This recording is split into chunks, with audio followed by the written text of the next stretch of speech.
loading. I'm such a bad. Hey, that's the first thing that's gonna go on the broadcast. Just me going, I'm such of a bad. Of course. Okay, let me fix this real fast. Because I am horrible at keeping track of anything. I should just set up 2 backgrounds. That would be easier.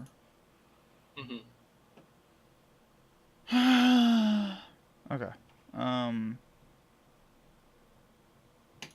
Podcast.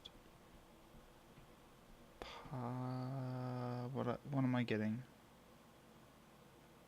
Image. Add. Background duo. Add new source. Done. Wait. The heck is that? That is not what I told you to do. Image. Add. Background duo. Okay. Add new source. Browse. Okay, thank you.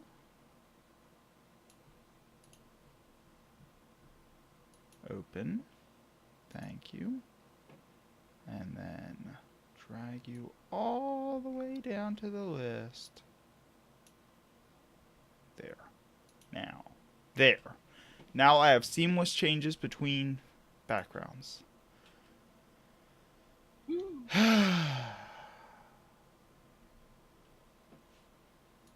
Streaming's hard.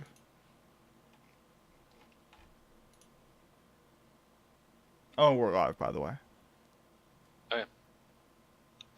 Just kind of waiting for things to happen.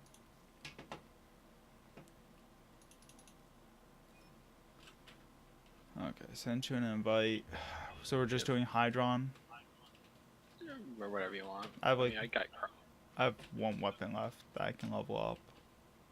And then I'm out of weapons. You got anything you want, Forma? Well, I was doing boar last time. I don't. Did you finish your boar? I did. I think. Yeah. I mean, I could do more on boar, but then I'd have to reforma formas, and I'm just like, too much effort.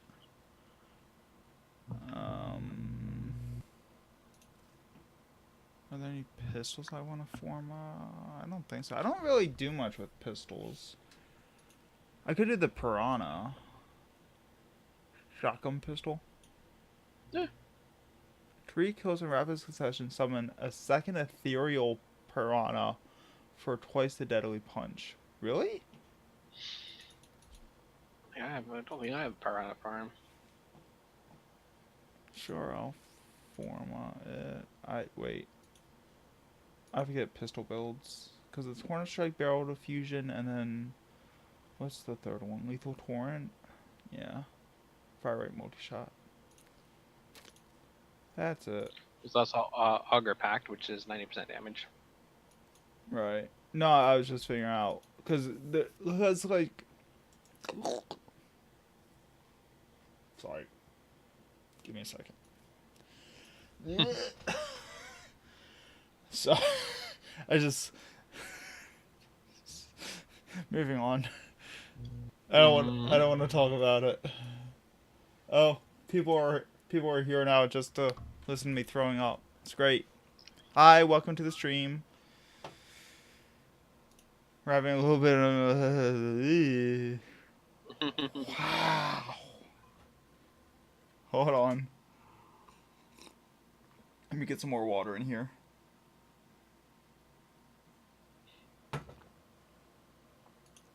Okay. Hi, welcome to the stream. My name's Jeff. I don't think so.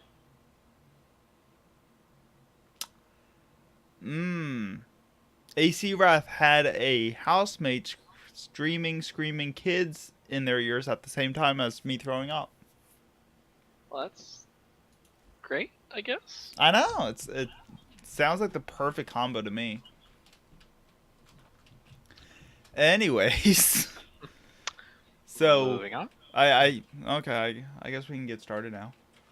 Oh wait, no, I thought I had a notification. I did not. Okay, so today we're talking about MMOs. Oh my god, we're talking about MMOs, Sai. I know. Did you know that? Who'da us? I know, like, But we're talking specifically about how they're not cool anymore. wow, that's so cool. No, it's not cool. It's kind of the opposite. No, it's totally cool.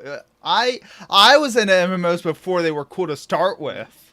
Nah, that's the secret. They never were cool. Oh. You've wasted your life. As have I. Oh. Oh, I'm so sad now. Alexa, that's sad. Play Despacito.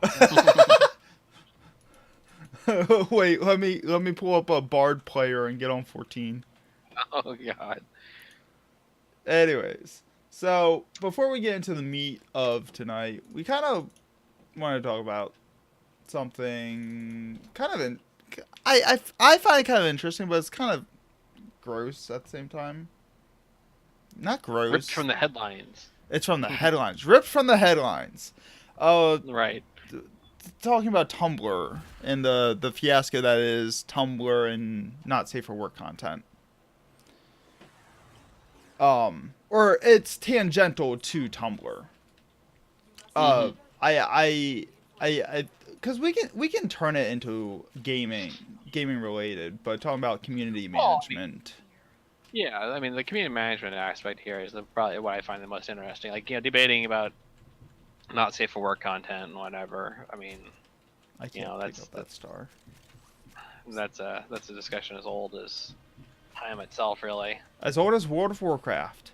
Well, I mean, the first sin was nudity, so.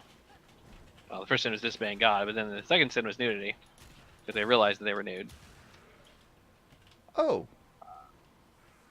Piranha Prime really does, like, it turns into a dual-wield pistol for a few seconds after you get 3 kills. Nice. Yeah, that's neat.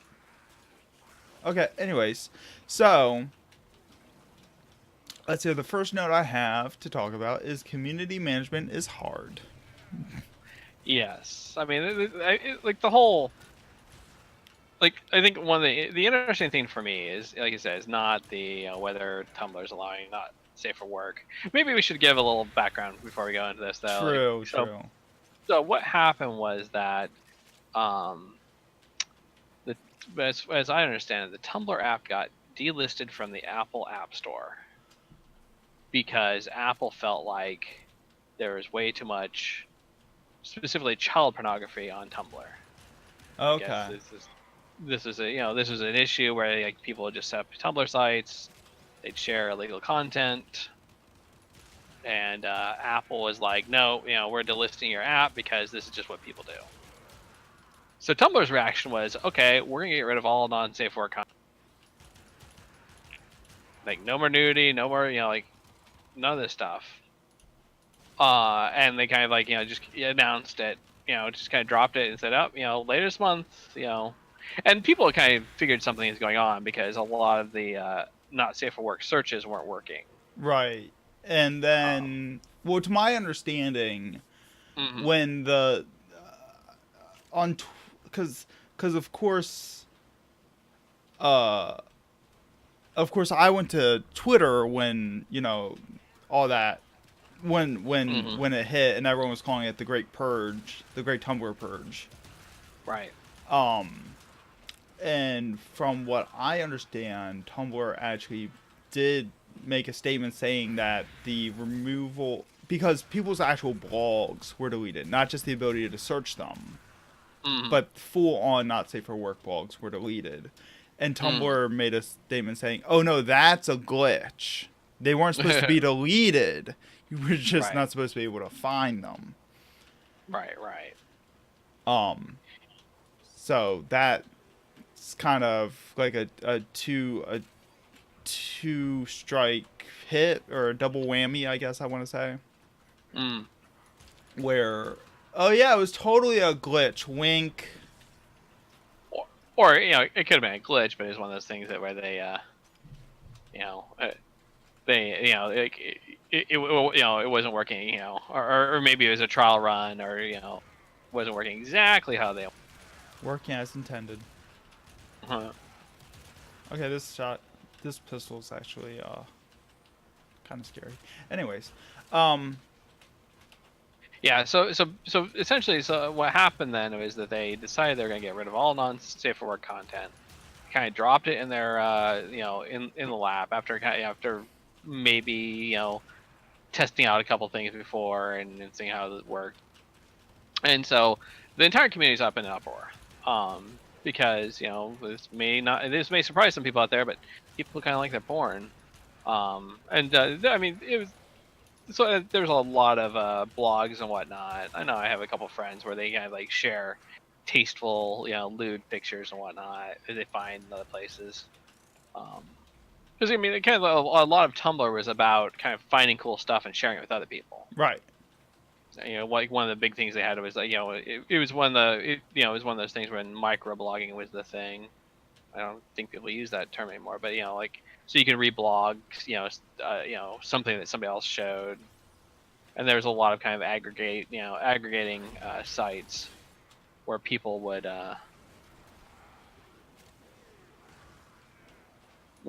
basically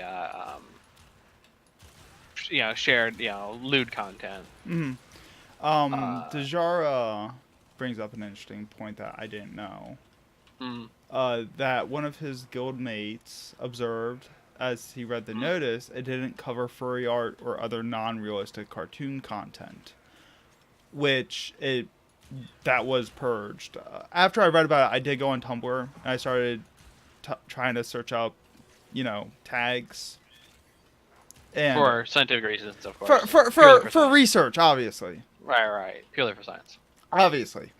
And like, the what's the easiest not safe for work cartoon related tag to find? Just type up hentai, right? Right. Not a single hit. I started going through like really like the most obscure tags I could think of. I did find a couple that were still searchable. Yeah. After I had to Google them to figure out what they were. A patanko is a Japanese tag that I've seen used before. It's generally for small breast content. Okay.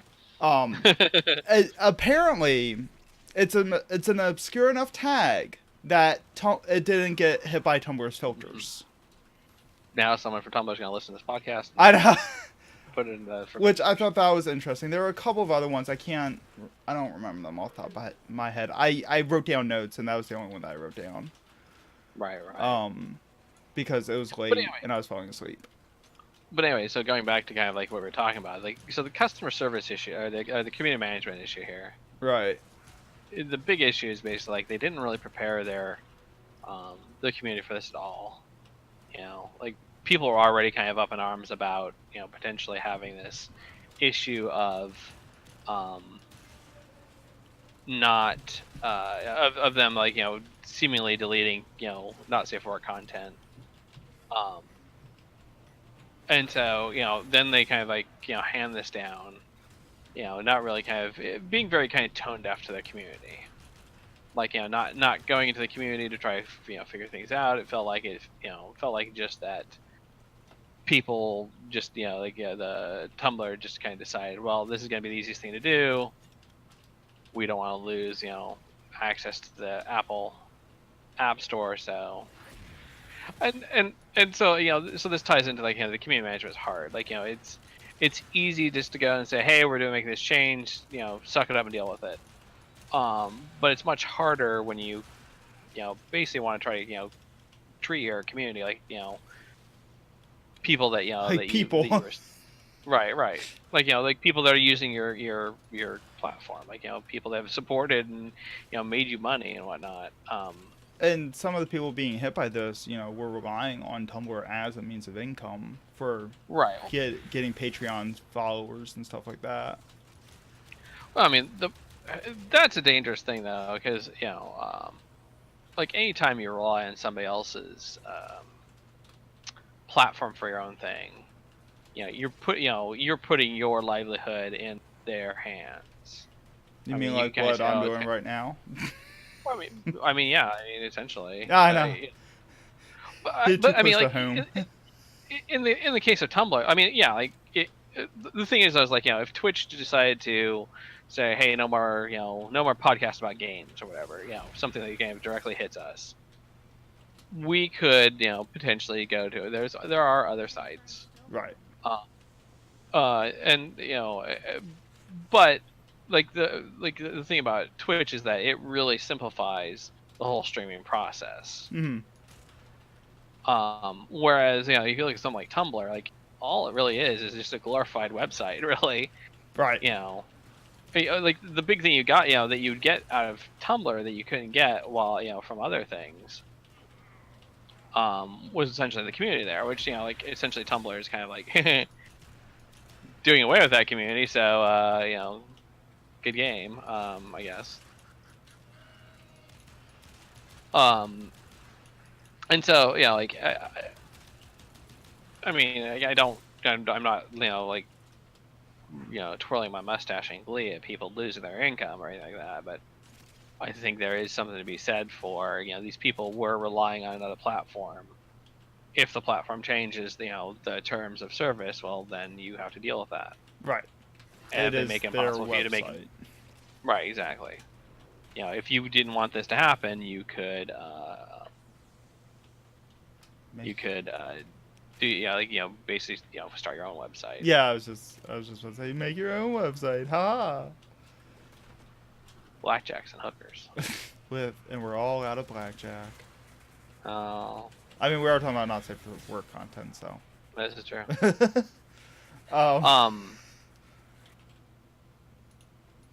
Yeah. So I think that but I think that again, looking at it from a community management point of view, like what could they have done a little differently?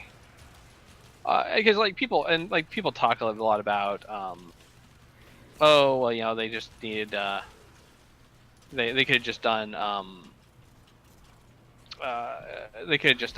gotten a bot to find things. Well, they've got a bot and it sucks. Like this type of artificial intelligence kind of is terrible. And then people can say, oh, why don't they give it more stringent algorithms? Well, that's what YouTube did, and YouTube is currently not in a good place because of it.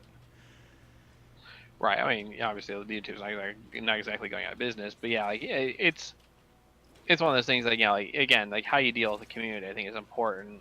And like these algorithms are hard, and a lot of what you do is a lot of what you need to do, because the algorithms are based on artificial intelligence. You need to train them. Mm-hmm. You need to train them and say, look for content that looks similar to this. And like people talk about like, oh, this other site does a good job with it, or or whatever. Right, but that's very dependent on the programmers of the algorithm and. Right, or if they license it or whatnot. Right, exactly. The patent of the AI protocol and all that fun stuff. Right. Or whatever AI stuff is called. I don't know. I don't know AI. Yes, that was obvious. Anyway, moving on.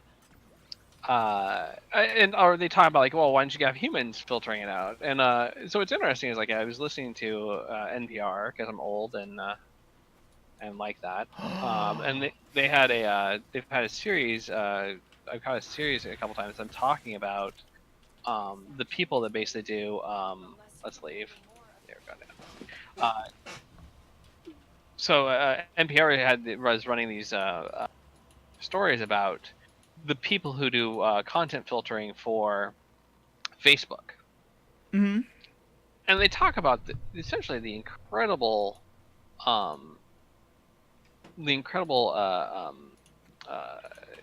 weight it puts on these people, because like, essentially it's farmed out to people in the Philippines who, like, spend literally hours a day looking at the stuff that we don't want to look at, looking Right. at, child pornography, highly sexualized content, violent content, terrorism related things, like, and this has an effect on people. I mean, like, literally somebody going through all these horrible images, as I think they put it basically like, people have to look at these images that we don't want to look at.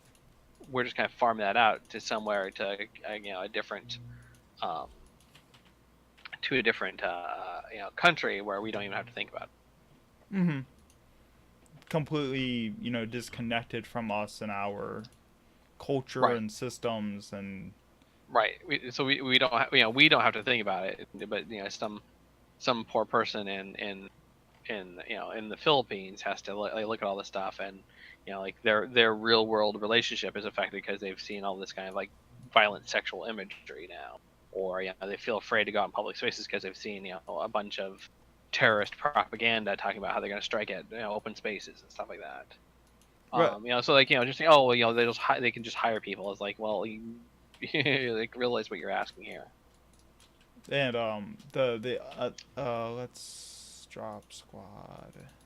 The other, and like someone else that has to deal with that kind of stuff. For another example, 911 operators. Right. That because they literally are hearing people in pain and in suffering, and their Right. their one job is just to report it to people who can do something about it. They don't get any closure about it afterwards. They don't, Right. Right. Exactly. I mean, and so and these are people that we kind of like we kind of trust, and we train, and we pay very well. This isn't like lowest. We generally don't do like lowest contract bidder for 911 answering. Hopefully. hopefully. Oh my goodness. I can imagine like there probably might be some place that does that. But Um, yeah. So, well, talking about 911 operators, if I remember off the top of my head, they actually have to go through like EMT training and whatnot for trauma right. trauma Right. tolerance, I can believe that. if I remember correctly. Yeah, but I mean, like and so yeah, like they were talking, the news story I was listening to was just talking about how these people are just kind of given training, and then they have like, I think it's like 60 seconds or something like that per image to basically like look and decide if if this thing that was flagged is actually something horrible or something innocuous. And that's and then basically I go back to it, and the other thing that people often suggest is oh well, there should just be a flagging system. The problem with the flagging system is that people will weaponize that. And Um, going it- brigades. right. They'll go flag somebody's, what's a great way to harass an ex-girlfriend? Go basically have a bunch of people or write a script to basically continuously report her blog, so that, Tumblr kind of has to keep on looking at it or whatnot. And so it just, it really feels like this is like it was a case where like they could have done a better job at kind of just dealing with their community. I mean, and they were put in a hard position by about all this thing, and they probably did the thing that they thought was essentially that made the most business sense for them. That was probably the most profitable for them or whatnot. But communication with your community is important, and that's probably the most common complaint that game.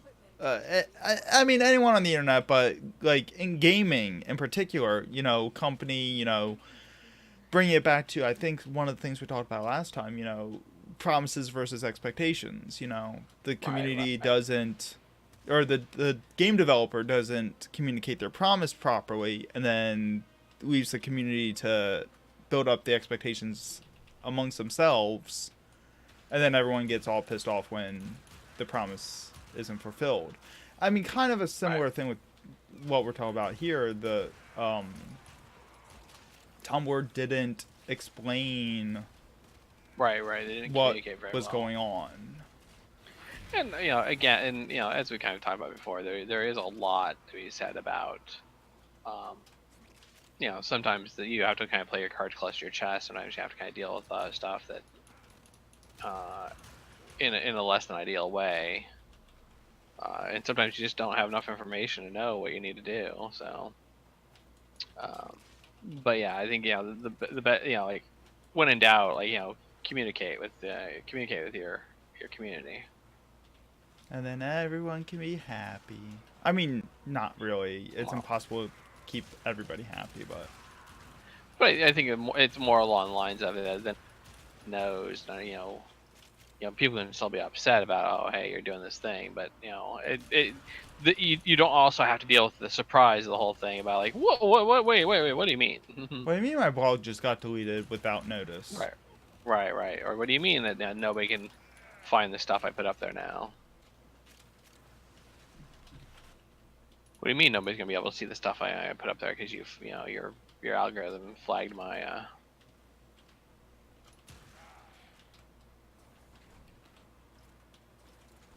Yeah, and like the other thing that I'm thinking about with human filtering, right, is it's kind of like remember that string of postal service workers who went on like shooting sprees, like kind of like that, like just dealing with like the worst of humanity, just until you right. break, because that is like the U.S. Postal Service dealing with the worst of humanity. I mean, just dealing with humanity doesn't have to be the worst. True. Oh, my dog. Give me a second.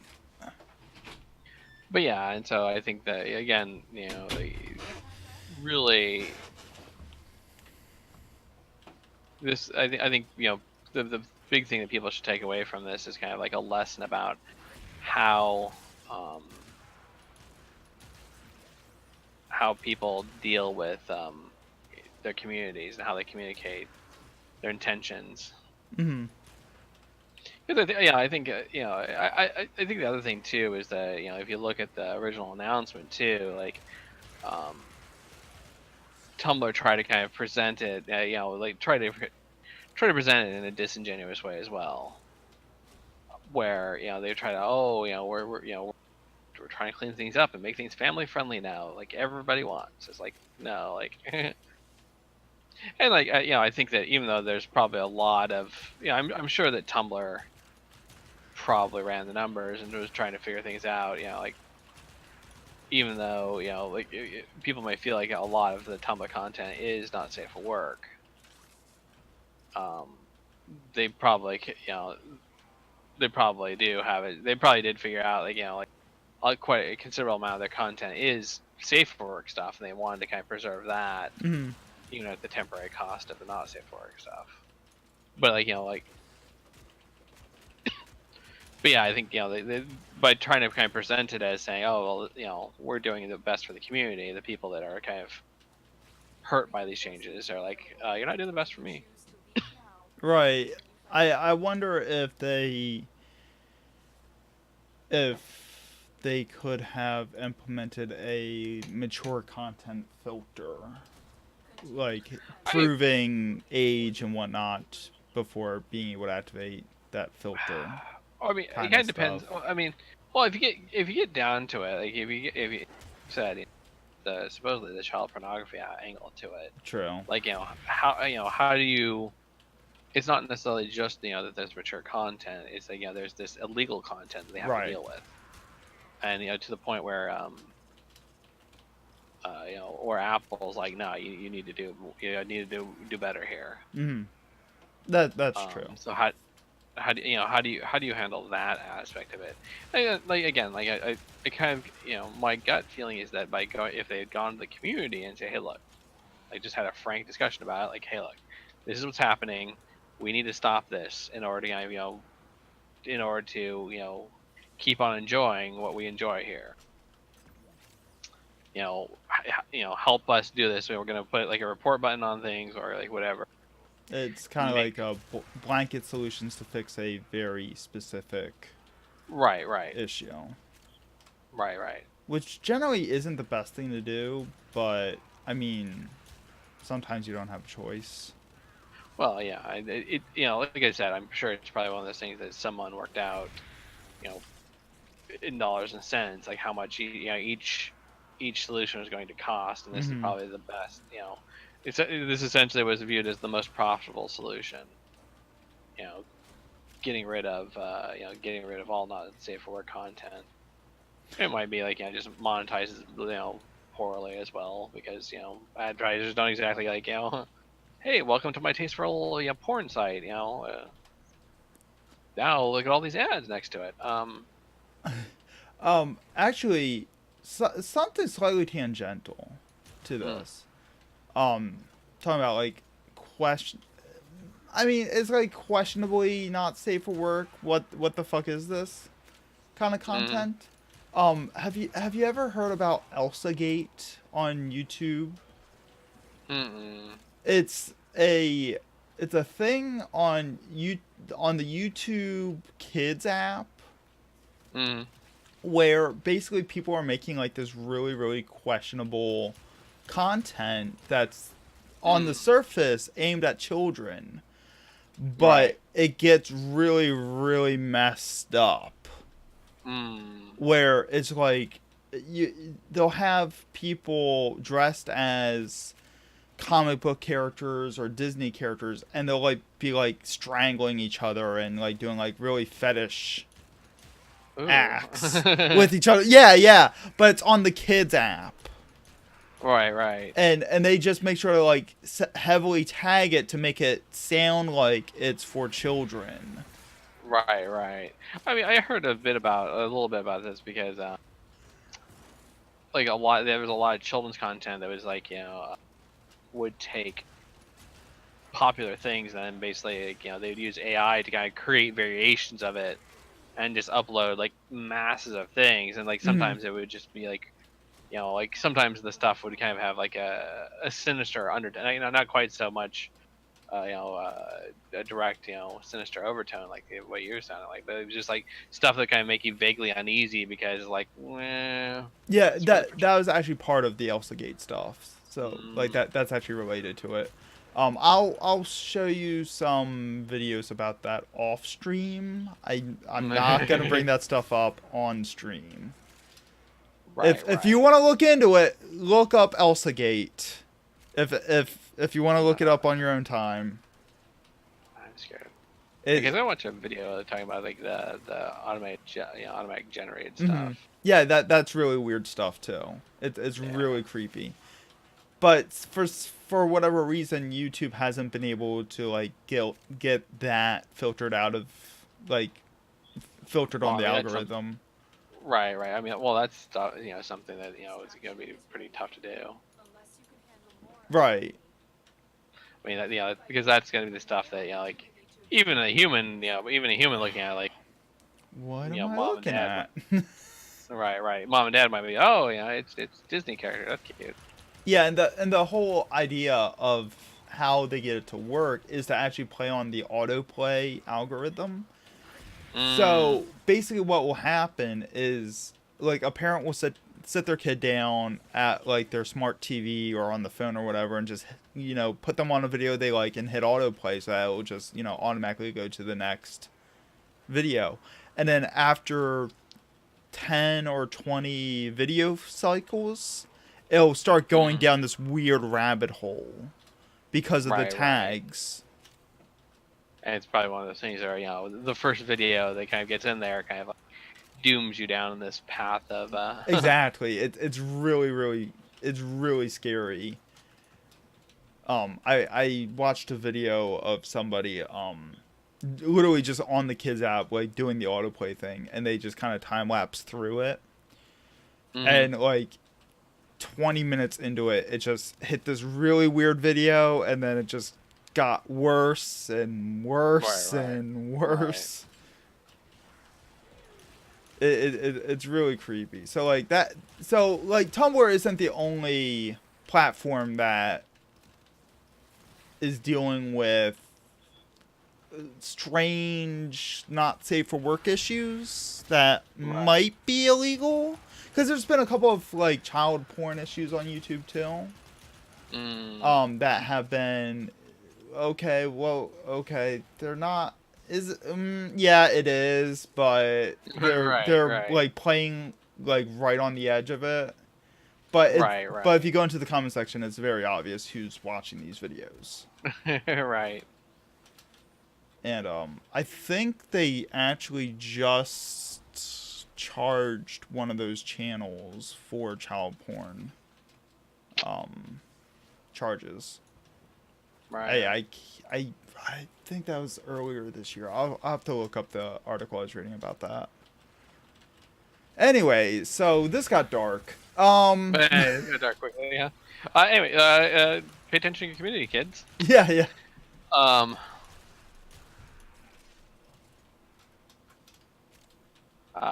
But yeah, so I guess it's probably a good time to go to something happier and talk about how MMOs aren't cool. Yeah, so we're just on this tangential warm up discussion. Let's actually get on the actual topic that we were planning on doing.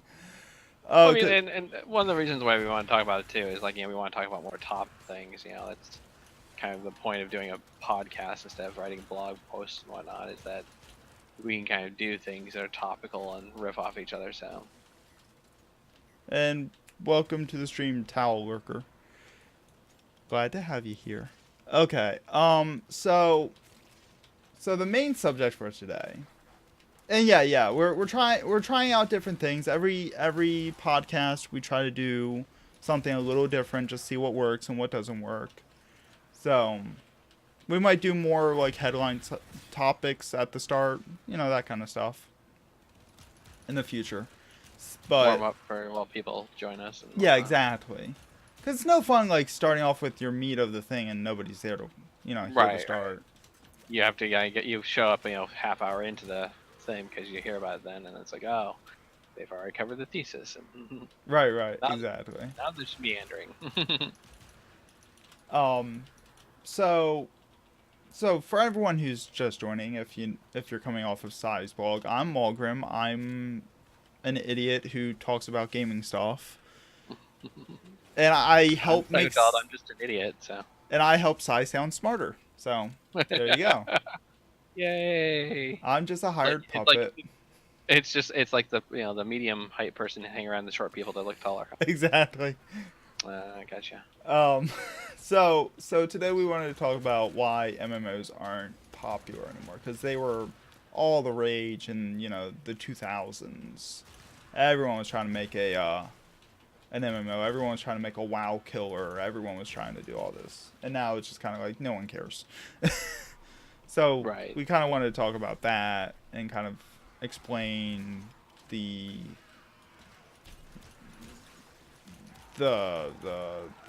intent behind that, I guess would be the word, or the tendency behind it. Reasoning, yeah, we can talk about the reasoning. Yeah, so I think the one of the first points to bring up is that things, everything, and particularly things when you're talking about popular media and whatnot, run in cycles. You have something where you have this like seemingly new thing, which may be based on an old thing, but Reinforcements available. Do you choose to leave now or continue? Where people you have this new thing that's maybe based on an old thing, and people it catches the eye of a couple people, and then it kind of grows in popularity, and then it becomes a huge thing. And then it fades away. I think we can talk about different game genres. We can chart through different game genres. Maybe a great one would be RPGs. Mm-hmm. In the early days of computer gaming, a lot of times people would essentially want to when making computer games, they want to basically try to capture their D&D campaign in a computer game form. And so they kind of led to a lot of RPGs. Zork. Yeah, I mean, that's more of an adventure game, but yeah. But a lot of early, like Ultima, just people who had kind of these, had these crazy ideas, loved fantasy roleplay, wanted to kind of like capture that feeling in a game. But then of course then it kind of becomes popular. Everybody's doing it. You get a ton of different games. You get kind of a glut. Eventually people are like, well, I like RPGs, but there's just too many of them to play, and the audience doesn't grow, but the number of games grows. So like instead of one game getting like hundreds of thousands of people, you've got hundreds of people that get hundreds of games to get thousands of people. It's not sustainable anymore. The business model doesn't work anymore. People shift away from it. But then usually you have kind of some kind of outsider aspect where that brings back the game. For RPGs, kind of one of those major points was Diablo. When before Diablo was released, everybody was lamenting the death of the RPG. Oh, nobody's gonna make RPGs anymore. RPGs are done. And then Diablo came out, and it was it's based on the older roguelike games, which had kind of like RPG type mechanics to it. And so then when Diablo came out, the discussion shifted. It was no longer RPGs are dead. Then it became is Diablo really an RPG? Right. Because it didn't feel like all the Ultimas, the Wizardries of the world. It was a kind of it's more action orientated. It was Created its own genre, subgenre right. of action RPG. Right, exactly. And so it was one of those things like is an action RPG really an RPG? And so, but I think you can look at Diablo as kind of paving the way for a lot of other games. The BioWare games with the Infinity Engine. Or they kind of made RPGs appear to be viable again. And there's a lot of and we can do this with a lot of different game genres. Coming back to what you're talking about, Zoric adventure games. Like adventure games were huge because like they were like a lot of the early ones were very text based. When computers didn't have all that great graphics. As computers got faster, could present more graphics, were able to handle more action. A lot of times the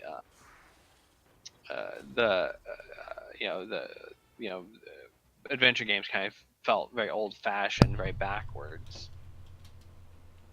and so like they fell by the wayside. But then you had a lot of times smaller people would smaller groups would kind of do that. Like the most recent or one of the more recent iterations of this was the Kickstarter campaign. Where Double Fine, Tim Schafer, who wrote a lot of kind of very classic wrote and developed a lot of very classic adventure games, raised a whole lot of money because to do another adventure game. And while it was like several $1 million, which was a pretty good budget for them, this was like not even something that would make a modern publisher bat an eyelash. It's a rounding error for lunch to Right. them. And so but it showed that there was still some demand there, still people interested. It just kind of took a different perspective in order to get that done, in order to do that properly. And so I think that another example we talked to the platformers, where platformers are huge. Super Mario Brothers being the iconic one. Kind of side-scrolling games like Metroid games, the old Metroid games and whatnot. And they kind of fell by the wayside. They kind of when 3D kind of took over, like a lot of these 2D platformers and whatnot, kind of were no longer seen as quite as appealing. And I think a lot of the reason for that was because people were so focused on graphic fidelity and whatnot. I think the 2D platformers in particular were seen as being too simple. Right. I mean, like there's a major effort, mostly in the console space, to kind of present 3D games as the future, because consoles were able to do very impressive 3D graphics, starting with the PlayStation. And so yeah, like 3D is cool, 2D is lame. Buy a new console. Yeah, and oops. You want to keep it going? And on the N64, there's only one 2D side scroller that was made as a first or second party. It was called Mischief Makers. Mm. Yeah, I remember you talking about that before. Yeah. Yeah. I double checked myself afterwards, and it was Mischief Makers, and it was like one of the only side scrollers made that for that entire generation. Right. Yeah, but it was kind of the indies that kind of brought back platformers too, where they didn't care about something appearing old-fashioned or old. They kind of had a passion for it. So you had starting with like a lot of Flash games. Even you had platformers. They were also like a lot, pretty easier to code than like a full 3D game was. And so if you wanted to have a good platformer, like playing a lot of Flash games or looking for indie games, Super Meat Boy, kind of going for the more punishing platformers and whatnot. And like there were tons of like Sonic fan games that were made. Right. The guys who made that ended up getting jobs making an official Sonic game. Right. Later, which that's a fascinating story. Well, I mean that kind of shows the resurgence of it. Is like the Sonic, Sega wasn't doing traditional Sonic games. You kind of had the true fans, kind of rallying around these fan made games, and then basically when the games came back out, when the games kind of were popular again, you had people, you had the people ready to go there to make the new game as the popular resurged. And so like and MMOs are kind of like a similar to that. Although one of the important things to know is that like MMO is more of a medium than a genre of game. We talk about first-person shooters or platformers or whatnot, where these are kind of like gameplay genres of games. MMO is kind of more of a medium. It's kind of a like massive multiplayer online game. Where essentially the online part is the it was kind of the unique part. Where these games kind of became more well known and more popular when as the internet kind of became more mainstream. The game that I worked on, Meridian 59, kind of hit right at that time when the when the internet was kind of like more of a commonplace thing in people's in people's homes. But you can kind of go and talk about very specific types of MMOs, like MMORPGs, which is what most of us are familiar with. And you can look and kind of I think you can say that we're in a cycle with those, where you had kind of that initial impetus, kind of the initial interest. You got a lot more popularity. They kind of hit a peak, and then kind of you have this point of oversaturation where a few games kind of like a lot of games fail, a few games kind of survive. But right now, kind of the opinion is that MMOs, are not popular, and part of that is kind of from a business point of view, where if you're going to do something from a business point of view, you want to do something that's growing. You want to basically, the game. If you're going to make a specific type of game, you want to do something. Especially if you're exploiting a medium like massive multiplayer online games, you want to pick something that's where there's growth potential, because it's a lot easier to kind of get people like, oh hey, this new MMO is kind of cool, I'm going to check it out, rather than okay, you've got a few million people that are kind of like hardcore fans of these few games. How do we lure them away from those games, or how do we convince them to try our game and then stick with it in the long term in order to make the income? because from a financial point of view, you want to use your resources the most profitable way. And so for the longest time, for example, like mobile games were much more profitable than MMOs because there's a lot more potential for growth. VR games, we're seeing as potentially high growth because people want to get in on those or very early. And so there's been a lot of genres of games since MMOs kind of hit their peak. Social network games, which are now kind of in the downswing too. But of course, the really interesting thing is like you look at existing games, and you can see that they're still like wildly profitable. Like you look at Final Fantasy 14. It doesn't take a genius to kind of figure out from the numbers available that they're making quite a sizable amount of money there. Yeah. Especially since they've been able to keep the development team pretty modest. Talking about 14, I was talking to a friend of mine. Who pays attention very much to like inside sources from Square Enix and whatnot. And apparently Square Enix isn't doing well, and 14 is again the primary thing keeping the business alive. Right. Well, I mean, Sony Online Entertainment's EverQuest 1, was, I think I mentioned in a previous podcast, like they were wildly profitable. I mean, they, when we went to talk to Sony Online for Storybrick stuff, they were, pretty proud of the fact that, like EverQuest was very profitable, and, they said that, Sony, Sony headquarters in Japan, like they talked fondly of EverQuest about being a very profitable, very, high margin game. Mm-hmm.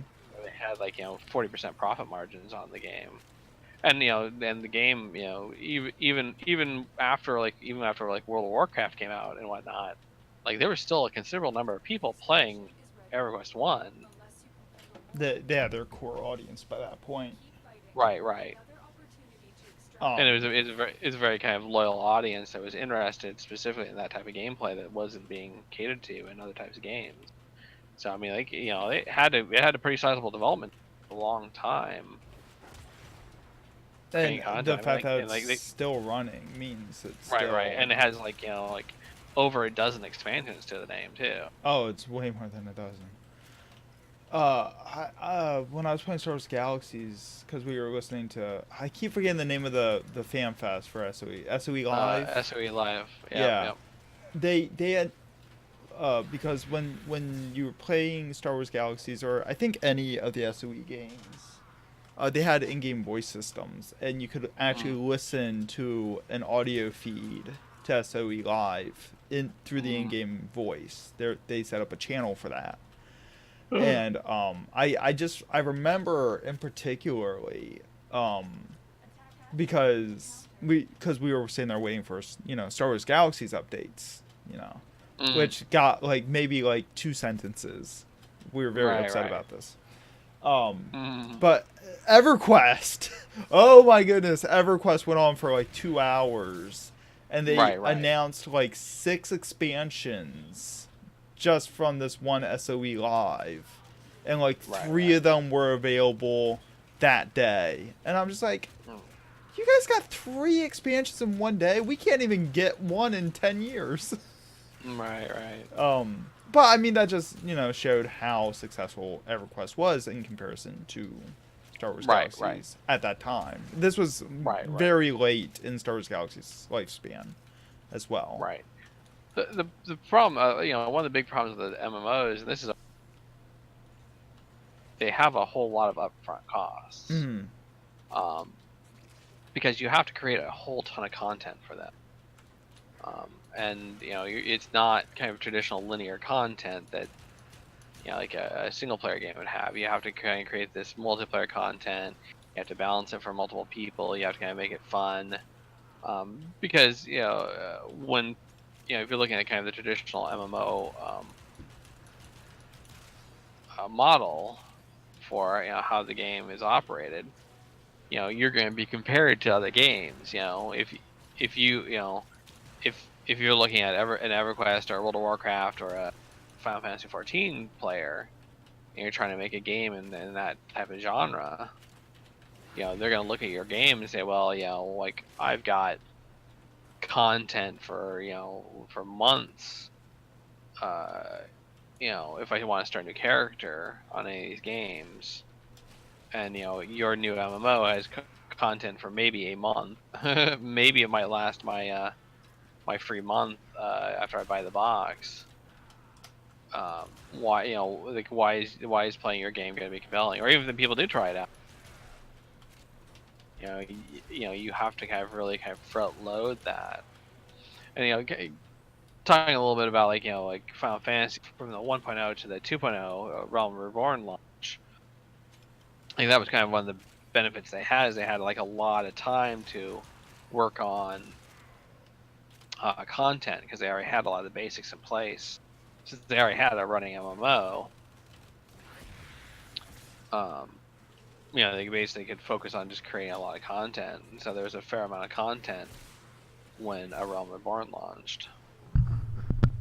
Right. And Jar, we'll bring up this Destiny 2 in a little bit, I promise. Right. Yeah, that's on the docket. Yeah. That's one of the things we don't want to talk. MMOs are they're still MMOs. They're just not called MMOs quite so much, and they've taken different forms. So yeah, we definitely we'll talk about that in a bit. But yeah, like so I think one of the interesting things too is like a lot of people don't really understand what MMOs are, because as technology got better, we've we've been able to do more interesting things with with MMOs. Originally, like the term MMO was kind of coined for to differentiate the games from kind of like kind of the traditional first-person shooter server type games.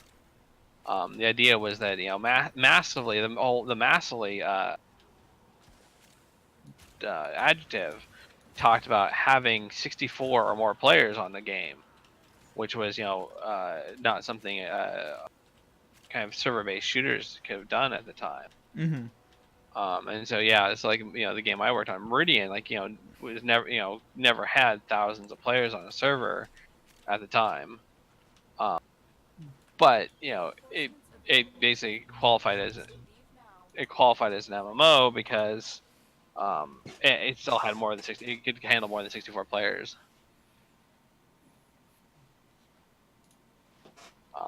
And so and there's a lot of kind of assumptions about what kind of goes into an MMO. One of the first things that people talk, like people consider is, like usually there's a persistent world, which is different than like a lot of other games.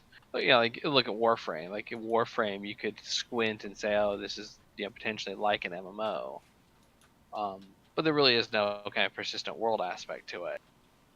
It's starting to lean a little more with the more recent patches. It's leaning that way, but it's not quite. It hasn't met that threshold yet. Right. Now, if they straight up made an open world zone that could sustain everybody, that wasn't just a hub, right? Then yes, it would be an MMO. Well, I mean, yeah, it would look more like the MMO. Clarify that. Right. But like usually there's some kind of persistent world. Well, actually, what's interesting though is that talking about we can talk about this a little bit later. But Fortnite has been making changes to the map over time. Mm-hmm. And they've been kind of giving story-ish related reasons. Like I've only played it a little bit myself, but I remember reading articles talking about this cube that showed up in the game, and how like this had like it was this mysterious thing, and then it when the cube like when there was some kind of countdown or something like that, and when the countdown was done, the cube disappeared, and like it changed the map. I mean, it's one of those things where they could have just made a change to the map and said, okay, yeah, here's here's version 1.35 of the map.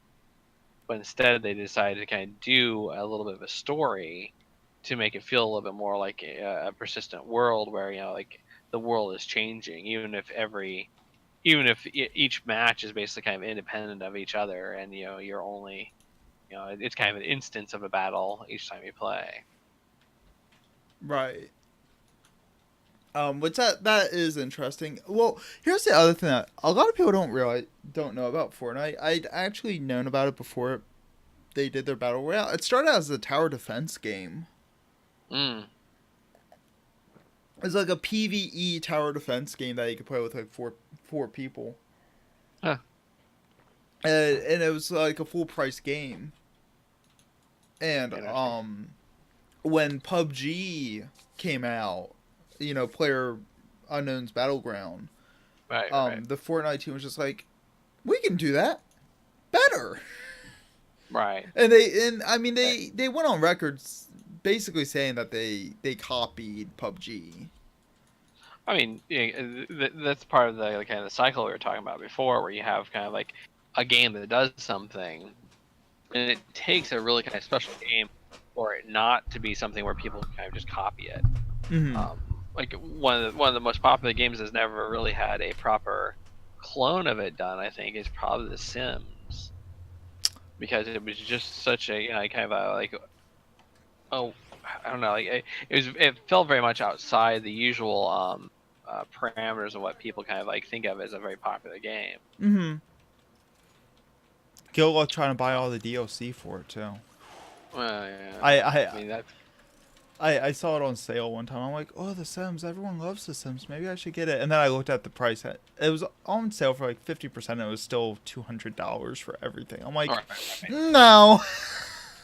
Right. I mean, well, and the idea, of course, is that like you don't necessarily buy all the DLC, but they like they'd like you to. Right. Or it's one of those things where you buy the DLC over time. It's like oh, I'll pay $20 here, $30 there for all this DLC over the course of a couple of years. But yeah, then it becomes daunting if you're like, oh yeah, I want to go play this game, and I want to I want to get the full experience. Well, that's like trying to get God, it was like one of the most expensive games on Steam. I think it was Euro Truck Simulator. Oh. It has like $2,000. No, Farm Simulator 2016, I think it is, or 2013, has like $2,000 worth of DLC. Right. And it's one of those things they kind of like provide. They create all this content over time. Anyways, so have you ever played Microsoft Flight Simulator? No, but I'm familiar with it. I played it for like the free version of it for a little while, and it could qualify as an MMO under some parameters. Because you all get on a central server. It has a persistent world that multiple people can interact with at a time and interact with each other on it.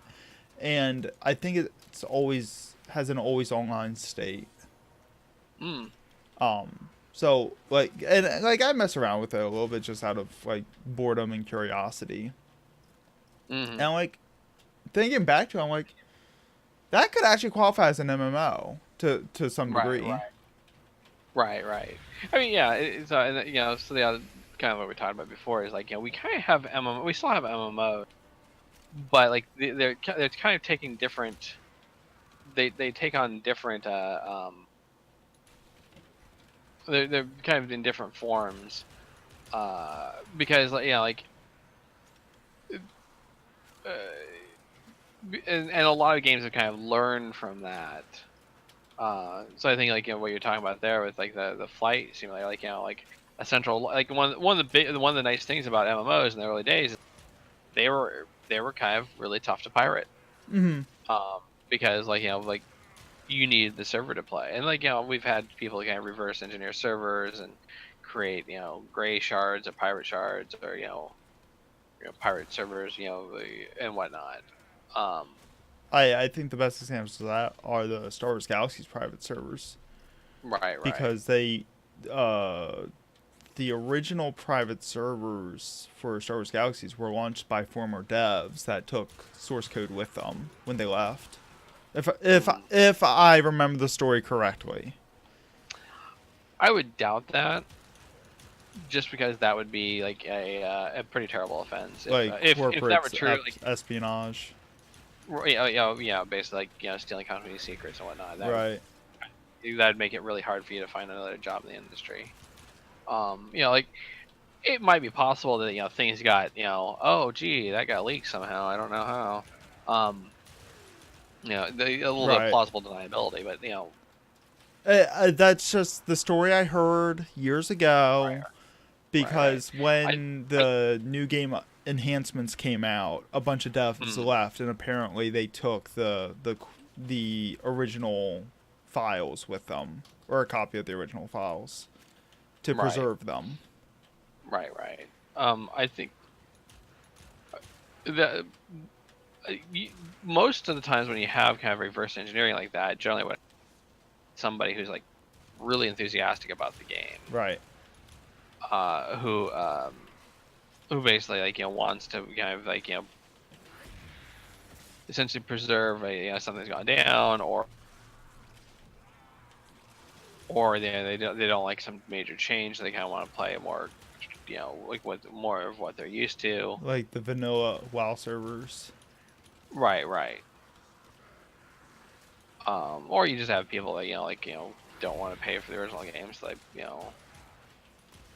usually it's like reverse engineering technical things is a pretty well known thing. This is not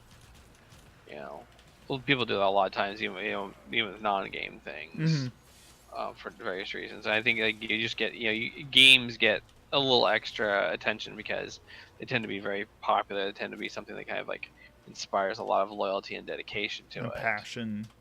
Right. Oh, apparently the WildStar private server efforts are already ongoing, which isn't surprising. No. I mean, pretty much every game that kind of has been canceled, a lot of them being NCSoft games. NCSoft's kind of notorious for shutting down the games.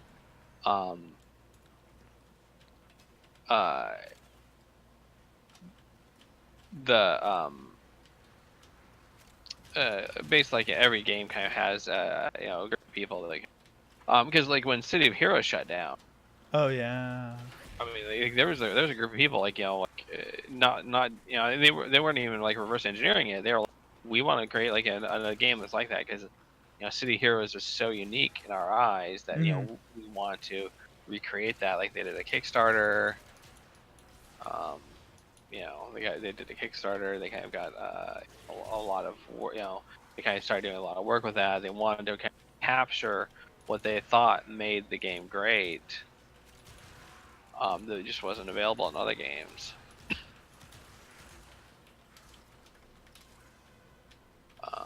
And so, I think that's kind of another. I guess kind of tangential. Kind of tying back to the community management thing from before too.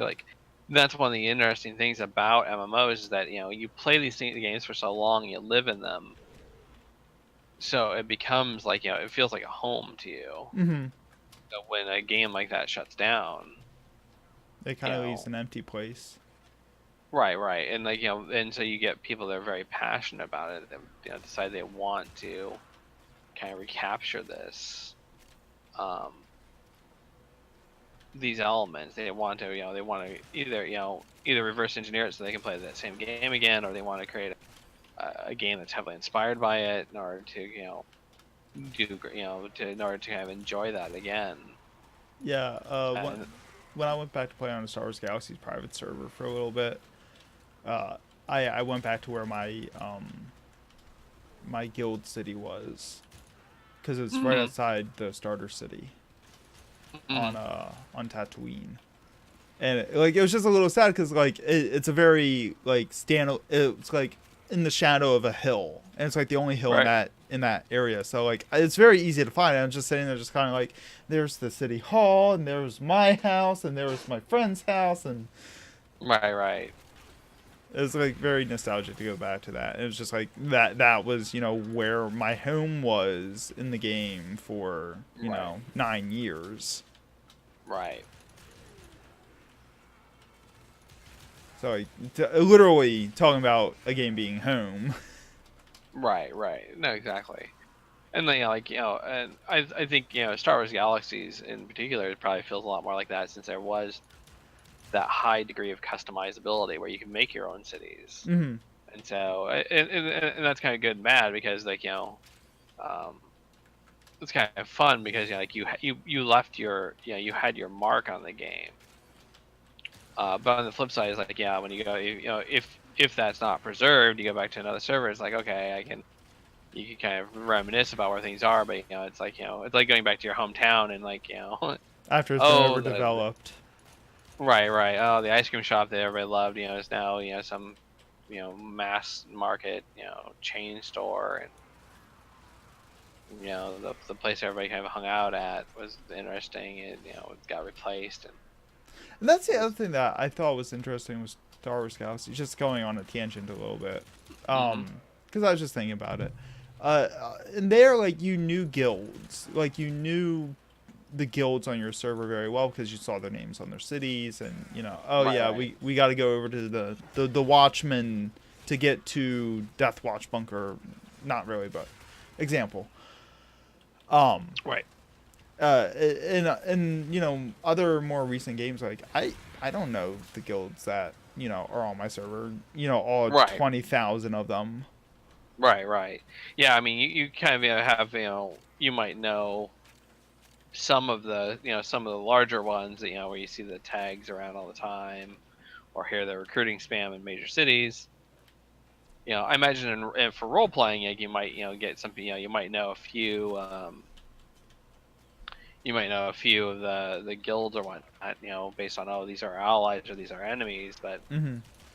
you have a bunch of things that they're always kind of popping up and dropping down. I guess probably another example would be of this would be probably EVE Online, given how important it is to make alliances, and how central corps are to the gameplay. Right. Like you're gonna know the major corps and you're gonna know the nearby corps. I, I mean, think about that too. I guess you think about people being able to claim land or areas. I imagine that's kind of like part of what also helps keep keeps guilds being known, where you have like you said, like this is the Watchman's territory, so Right, and like in a lot of Eve, times, and you can be yeah, banned from cities too. Like you cannot enter their territories if you're banned. So like if you were on bad terms with a guild or a city and you got banned from their city, and they're next to an important, cities could only be put so close to points of interest. right, You'd have to divert your path. You couldn't just cut through the city if you wanted to. You'd have to right, go around. And some of these cities were huge. right. And they had supplies and whatnot you could buy and stuff. Yeah. Obviously, you're kind of and so I get a little bit of that, allowing players to police their own community. And like that could be a huge detriment if you pissed off the wrong guild. And that kind of encouraged you to play nice with people too, because maybe their vendors will have, that their crafters will have that top tier armor that you want to buy, or the armor layers to craft a new raid set. Right. Oh crap! I'm banned. Hey, can someone else go over to get that for me? Right. Like that encourages you to not be a dick to people. Right. Exactly, and so but yeah, like and that part of that's kind of the persistence of the world as well. Mm-hmm. And like I said, like you have the world. You have the cities there that kind of change the face of the world, and building up a city, even though it's not very common. in other games, in modern games, to basically be able to kind of like create cities like that. Which is kind of, I'd love to see another game do like the overworld city building aspect. I guess that's what EverQuest Next was planning on doing. Yeah. I mean, they were going to have a lot, player controlled areas and whatnot. But there's been a lot of games like Ultima Online was the original that kind of did that. I think I mentioned before, Star Wars Galaxies was trying to be a synthesis of EverQuest and Ultima Online.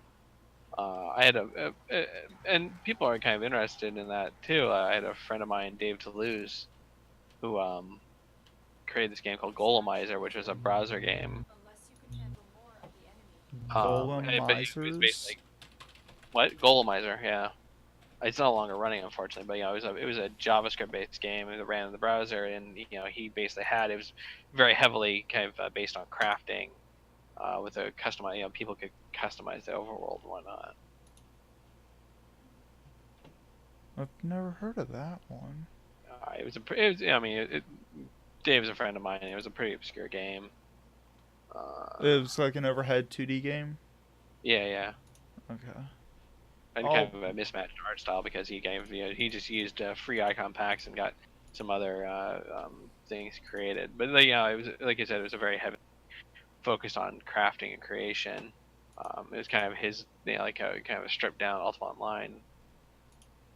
Oh, that's really neat though. So like people could build all the houses. I'm looking at pictures of it. I could actually pull this up on the stream because this is actually kind of interesting to look at. Yeah, I mean it's one of those things that I think he did have a lot of options for people to kind of create their own housing in cities and what. Yeah, let me pull this up real fast just to kind of show what we're talking about here. Yeah.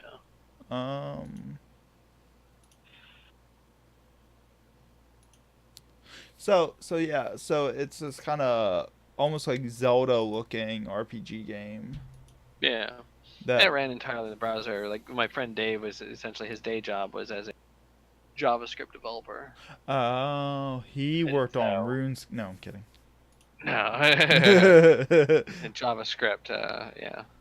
But no, he did. I mean, he had a boring job as a web developer doing JavaScript, and then like this is a night and weekends project for him. Gotcha. Which are the best projects. Right.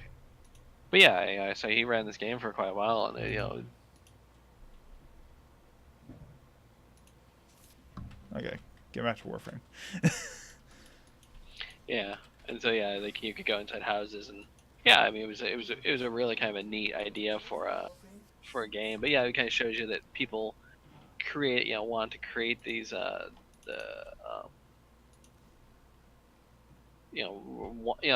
something where you can kind of create and leave your mark on things. The persistent world aspect of it, I think is something that we kind of associate with MMOs. I don't think you necessarily need that, but I think it really does help define it and make it feel more like a world than just a Right. game.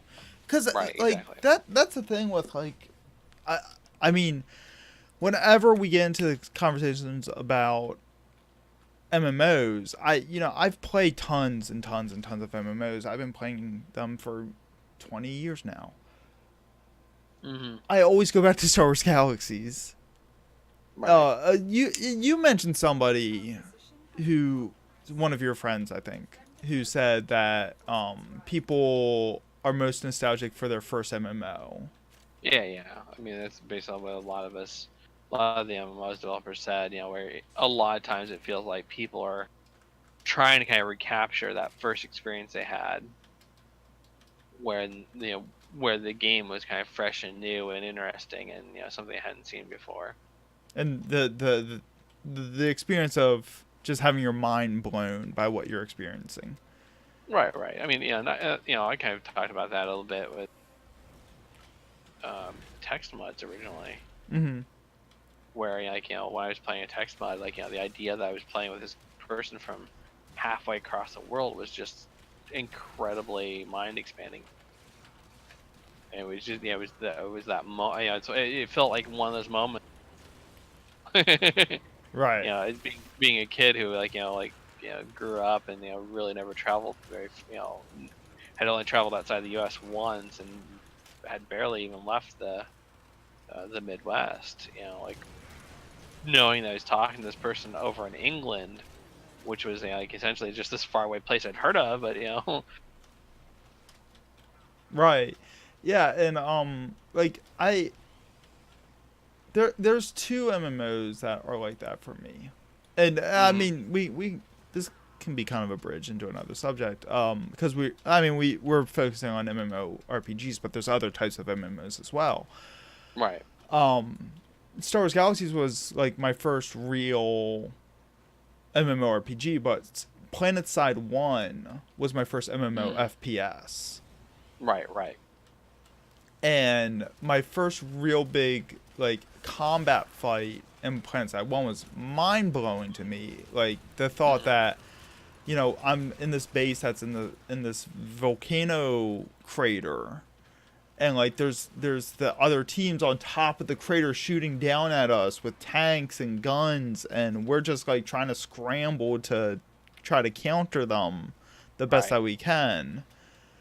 And I just remember feeling so frantic and just like, oh god, everything's going horribly wrong, oh god. And then we win, and we push them back to their base, and so then we're taking over their base, and it's just like, oh my god, we overcame the odds. Right. My first real war story, like. Right. Exactly. And so you get kind of that feeling of, and what was interesting about PlanetSide is like had that world aspect with the front lines and taking over bases and whatnot. That was kind of an important aspect of it. Like you compare that to what we're playing right now, Warframe, where you don't really have that persistent aspect to it. A lot of stuff feels very temporary. It's basically kind of the permanent things that you really kind of latch on to. I've acquired this prime Warframe, and this guy feels cool to work it up. Warframe did have a persistent PvP objective mode, and I think they did away with it because it didn't go over very well, but it was very community building at the time when they had it. And it was called it had to do with the dark sectors. Okay. Where remnants of it. Yeah, where clans could fight over control of the dark sectors, and they could actually set up taxes where the controlling clan would actually receive a portion of the resources and credits farmed by everyone who ran the dark sector. Right. And they could jack it up to like 30% or some ridiculous number. Right. And there were actually clan wars in the community at the time because one mega clan was actually taking over all the dark sectors and jacking up all the taxes, and all the other PvPing clans all banded together to overthrow them. Right. Which was interesting. So in that sense, Warframe did have those elements at a time, but I think the developers decided that they were out of place for this game. Yeah, AC Wraith has commented they're always talking about doing more with. Well. Right. And there's a remnant of that system. Because there's the rail system they talk about, and some of the stuff you can construct and build. Yeah. You can still do solar rails to get control of the dark sectors, I think. I'm not sure. I'm not sure if that's still a clan control thing or not. I'd have to look into it. But yeah, PvP is kind of the low-hanging fruit, though. True. In order to do things like that, and even though it's I think kind of the brilliance of PlanetSide 1, PlanetSide 1 at least, is that you had you had that front line, like you had the had rules that kind of kept things you know concentrated into a certain area. Mm-hmm. So the fighting was you go here for the fighting, you go here to be safe. Type. Right, and there were always peripheral activities that you could do as well. Like, if you enjoyed the game but you weren't the best at playing shooters, there are support roles you could take in the game as well. Like one of the things with the bases, for example, is that all the bases had limited power supplies.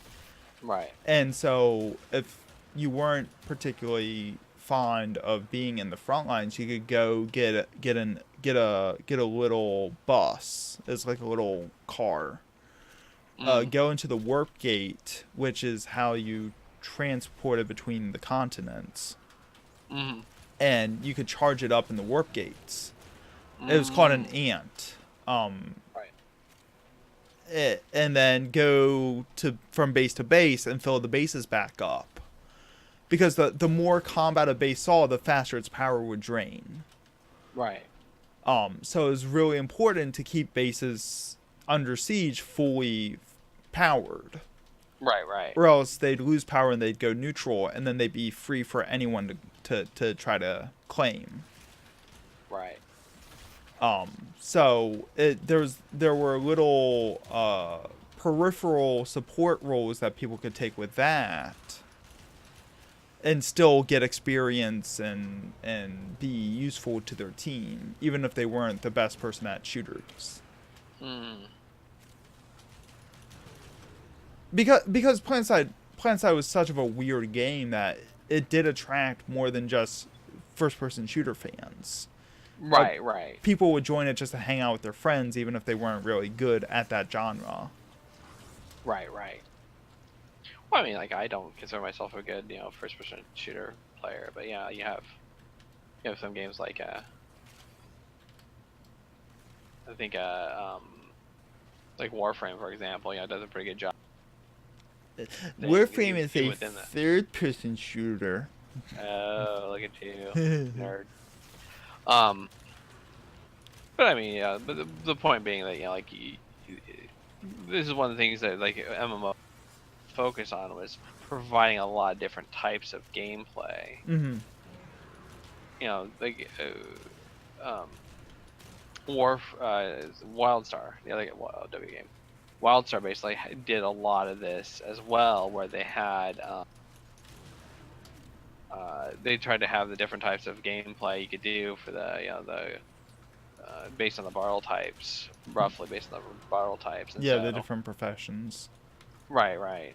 And eventually they made it so that you could have two professions on one character too, which was kind of weird. Right. But like the point being that like MMOs tend to be kind of expansive enough that let you do different things like that. Mm-hmm.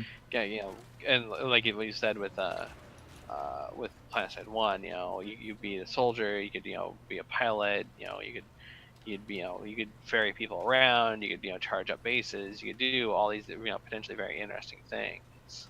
Right, and I think that's the failure of PlanetSide 2 is that they didn't. They focused so much on just making a modern shooter, they didn't really expand it enough. Right. To be accompanying. They didn't allow kind of a lot of the alternative roles like PlanetSide 1 had.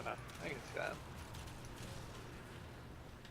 Because like one of my favorite roles in PlanetSide 1, I had all sorts of accommodation and merits for doing it, was vehicle support, where I flew a giant shoebox basically, where it's called a Lodestar, and it was a ground vehicle transport.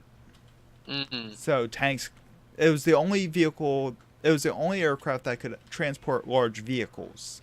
There are other ones that could transport smaller ones as well as personnel, but the Lodestar could transport tanks, they could transport anything that was on the ground. And when it landed, it would be a mobile rearming and repair station as well. And they kind of have that in PlanetSide 2, but they have the rearming and resupply thing, but not the ground vehicle transport aspect at all. So like that one thing that I really enjoy doing doesn't even exist in PlanetSide 2, Right. Keep fighting. Another which is kind of distraction disappointing. here soon. Right. Right. I mean, there's definitely something to be said about like giving a good core experience and focusing on it. But like even even a more typical MMORPG, like crafting is seen as kind of something like an alternative path for people. Mm-hmm. And I, like to criticize a little bit, I think that's one of the failures of 14 is that basically like, crafting is still tied very heavily to your basically your combat levels. Right. You have to do MSQ on your combat character, your combat level, your combat classes in order to advance. If you want to do more advanced stuff for the in crafting. Right. Yeah, and I actually am a part of I'm a part of the leadership of a crafting guild in 14, and our main crafter he doesn't do combat in 14 at all. All he does is craft because he Right. has some health issues that prevent him from really being able to do like combat and rotations and whatnot. Right. So all he does is gather and craft all day, every day, and that's his entertainment because he's an older gentleman and he's retired. Right. And so like this is his entertainment. Right. And whenever a new expansion comes out, he's just like, ah, shit. Like, Right. He's gonna have to level up a character, get through the MSQ again. right, exactly. And we're constantly offering because he's like the dad of the guild. Like, Right. if anyone needs anything done, he's on top of it. He's just like, nope, don't, nope. Got it. I got this. Stop. Right. Don't even. And so like when he needs something, we're like, nope, we got you. Like, Right. you need a dungeon? And- Come on, let's go. Right. Yeah, and I think that's one of the night. It kind of, and I guess like you can talk about the persistence kind of lasts a little bit longer as well. In a lot of the more traditional MMOs. Mm-hmm. Whereas like like in Warframe and whatnot, like we're playing with people who we may never do again. Right. But like if you kind of like you make friends with people, like if you make friends with people, if you kind of like, and I think like a lot of traditional MMOs kind of facilitate this a lot. Meeting people in the game and kind of making friends, and making connections that way. Right. Actually, it's kind of funny. Because I've been leveling up a new roleplay character. Mm-hmm. Who is supposed to be like a blind character. It's been a character concept that I've been trying to do for a while. And so I've been leveling her up in 14 through PvP. And a couple days ago, somebody was just like, one of the healers clutch healed me because I was getting jumped on by like two guys. Right. And I was just like in the party chat, I'm just like, did you see that? They tried to jump me. Like, and the hero was just like, well, you couldn't see it. You're blind because it's in my character information. Nice. I'm just like, you're right. Shit. Oh well. And then like 2 days later, I'm doing PvP and I keep getting queued with that same person. Like, hey, you're that blind person. Hey, you're that hero that saved me. Right. Exactly. Like, you kind of run into people. You tend to run into people a lot more. I guess that's one of the elements MMOs we kind of didn't talk about very much was kind of that shared space. Mm-hmm. Something usually a little bit more than a hub. Like a hub for people to meet. is kind of the bare minimum. But like usually you have kind of like an open world aspect. But even like PvP in Final Fantasy 14, the that you can have people queuing at the same time for the same types of fights. They kind of get thrown in together. Oh yeah, like right now in 14's PvP environment, like you're basically fighting the same people every match. Right. Because there's just not that many people queuing for PvP anymore at the moment. Because they haven't done any real like new PvP content in a while. Mm-hmm. So the entrance and so everyone's gotten their loots and right. moved Everybody on. got their new hairstyles or a new. And... There's a topic for us to talk about. Freaking hairstyles in Eureka. Oh. I think maybe we should like do a topic on a Eureka. We can reverse roles. You can be the one going on rants, and I can be the ones asking innocuous questions. Right. Role reversal. Dejara says he thinks MMOs need a more detailed classification system. Well, they have one, just nobody uses it. Because you have like MMORPGs, MMOFPSs. Like you can get more specific on top of that. Well, I think maybe this kind of like segs nicely into kind of one of the last things we want to talk about. Extract. Mm-hmm. Like basically like looking at other games and like what's an MMO. Because I think like like a lot of times people kind of get very stuck on the idea that MMOs are just MMORPGs. And like like I think that kind of the other thing that we've kind of done well with is MMO FPSs have done decently well. I mean, I don't think they're been nearly as popular as MMORPGs are. But like like there's a lot of other potential gameplay type of genres that you could do MMOs with. Like Sony Online tried to do, we're working on this game called Sovereign for a long time, which is supposed to be an MMO FPS, MMO RTS, sorry, a real-time strategy game.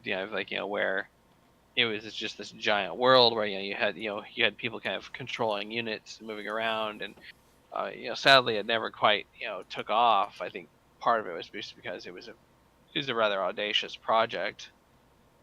Very ambitious, and like trying to kind of figure out how to do that type of thing, in an MMO environment was tough. Yeah, like I'm sitting here like trying to parse out how you would make that work in a real time. Like I could see like a like turn-based scenario, how to make that work turn-based, but in real time that sounds really complicated just from a mechanical concept. Yeah.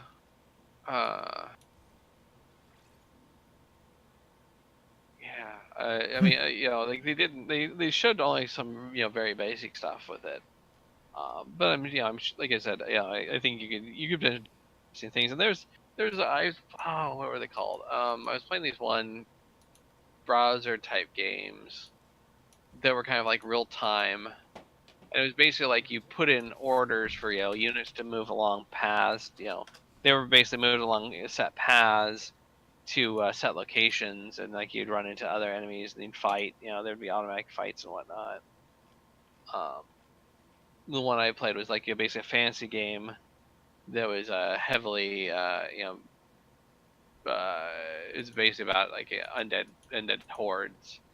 You play typical fantasy races, but then your fallen units could become undead and kind of like then become like a hazard to you and other people. But yeah, I mean, like but like movement was based on like super long distances.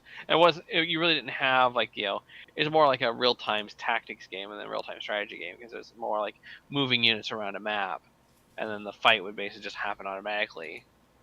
But like it took hours for units to move between cities.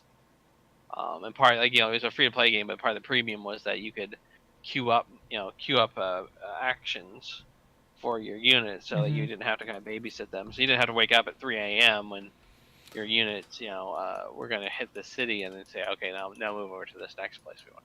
Oh my goodness. Like I could just that just sounds like a nightmare. Yeah.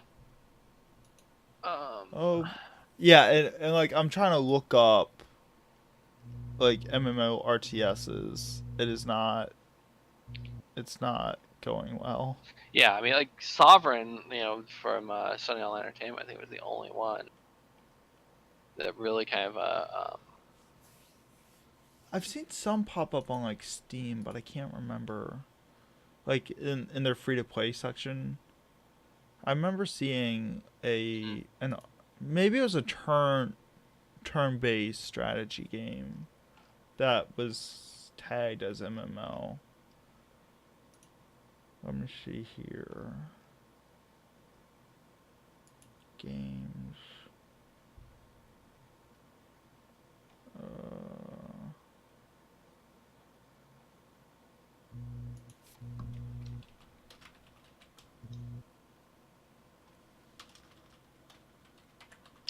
I'm out of stuff to level. Do you still need to level your stuff? I have one more forma on my Piranha, but we can run something else. No, just give me a second. I'm gonna swap out stuff. So, but yeah, so the last thing we kind of want to talk about was playing a game called Isn't an MMO. Right. Talking about different things, so kind of what Dejara talked about earlier in our discussion. Talking about Destiny 2. I think Destiny 2 is very interesting because if you squint hard enough, it definitely has some MMO aspects to it. But Bungie was very adamant about kind of trying to avoid just calling it an MMO. Mm-hmm. Where they really wanted to because basically this was kind of when MMO trying to become a lot less popular, because people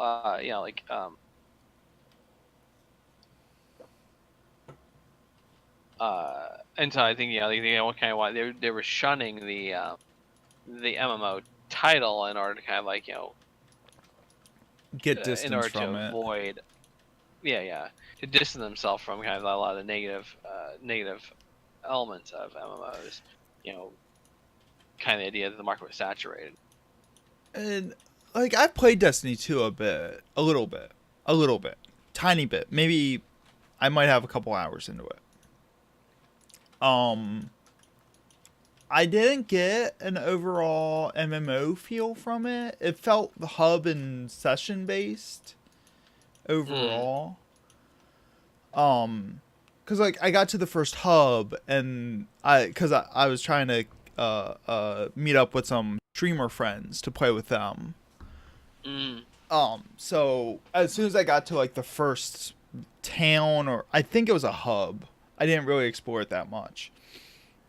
I was immediately going into PvP sessions with them, which was basically going into a menu, joining friends, and then we were going into PvP arenas, which were completely secluded, like kind of like a Warframe session, right? Or like any general first-person shooter, like arena session. So like that, in that sense, it wasn't very MMO-ish because there's nothing persistent in that environment. I haven't really explored much else of the game, other than doing like the intro tutorial stuff. So I can't say for a fact. It felt very hub and session based though to me. Right. But I think a lot of even if it doesn't feel like an EverQuest type game, I think a lot of the design decisions and design philosophies are probably very informed by MMOs. I mean, you look at Warframe. Warframe, I could describe a lot of the major mechanics and elements of Warframe in MMO terms. Right. The whole idea, Forma is basically what we call a remort system or a reincarnation system. You get to max level and then you lose, you get bumped down to to minimum level, and you get back down to minimum level, but you get some a little hour. You know, a lot of the different a lot of the different kind of mechanics like that. Like I said, it can be described as MMOs. So even if Warframe itself is not, you wouldn't say, oh, this is exactly an MMO. I think a lot of times was touched by right, MMO or systems. influenced by MMOs. Actually, playing the is it an MMO game? Elite Dangerous, because I've been streaming that a lot lately. Right. And I'm planning on streaming more this week of it. I just started doing engineering in the game, and engineering is taking equipment and upgrading it, basically.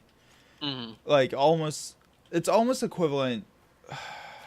Like when I finally started doing it after my friends explained it to me, I'm like, oh, this isn't gonna end well. It was exactly what I thought it was gonna be. It's like those Korean upgrade your gear systems. Oh. Where you have a chance, like, you don't have a chance of breaking it, thank God. But like you gather up the resources, you hit the upgrade button, and then you have an RNG chance for how much it's gonna upgrade. So you have to over farm your resources just in case, because like I had a couple rolls where it was like first button it upgrades 60%, second button 2%, third button 20%, and I'm just like, these numbers are all over the place. Right. It was scary. So like that's been touched by an MMO trend, but the world's also persistent to all players, even if you're playing it on offline mode. Your economical behaviors on the offline mode still affect the online mode, because you're always on the server. Right. Even when you're playing solo. So the world is. So it's not necessarily offline; it's more solo play. Yeah. It's even called solo play. But you have solo play, then you have private play, which lets you play in a private instance with your friends. And then you have open play, which is everyone. Right. And so it's basically like, being able to play the game without other people is kind of the unique aspect here. Right. And that's potentially kind of interesting because like a lot of MMOs, frankly, like, without the other people, like they're kind of tedious. They're kind of tedious games, to be honest. Especially if you start getting it, like like you were talking about, like the kind of the idiom of the Korean grinder type of game. It's just it's literally just grinding away. Right. What's the point of it unless you have friends? Right. Exactly. And so but yeah, so that's a potentially interesting design space for Elite Dangerous, because like not only do they want to keep the game interesting for groups, but they kind of have to keep it interesting for people who want to play it solo as well. And there's a little bit of behavior between that too, because a lot of the times when you're, say, like what I was doing the other day, check out my VOD if you want to see it. It's not a plug if it's on my channel already. Anyways, resource grinding, which was a lot of, for what I was doing. I actually had to land on the planet and get on my little ground rover, and basically run around and pick up stuff that spawned on the ground. On a very specific planet at a very specific location. And a lot of it would be what we called board flipping, which is board flipping is something else, but it's the same behavior, where you run around, you pick up everything off the ground in that area, you log out, or you go back to the menu, you switch from your online mode to your solo mode, log back in, and then all the resources are respawned again. you do that again, you log back out, switch modes back to online, log back in, all the resources are back again. And that's how you farm resources like that. Mm-hmm. Because you're basically just resetting the background simulation. Right, right. So that's kind of a grind. It's a way to exploit the grind, basically, which is a very other MMO thing to do, is find that efficiency. Right, right. Like we were talking about before, yeah. People want that efficiency. They want to do things as efficient as possible. Mm-hmm. And it's actually something that the developers are trying to fix, quote unquote, because it apparently doing that background reset is not their intention for how to play the game. Right, right. But that's just how it works. But there's also no player trading or anything either. So you can't like go to your friend and be like, "Hey, do you have any extra blank?" Right, right. The best your friend can do is show you where to get it. Right, right. Show you how to get it, so there's no trade. Yeah, that's kind of interesting because like a lot of games tend to have very big community player run economies. Yeah, it's really interesting. Well, the players do affect the economy by trading Right. with the stations, the NPC stations. Right. So like you'll Right. get supply and demand effects that way. Right, right. But It's all very indirect. You know, it's basically like a market anonymous. right.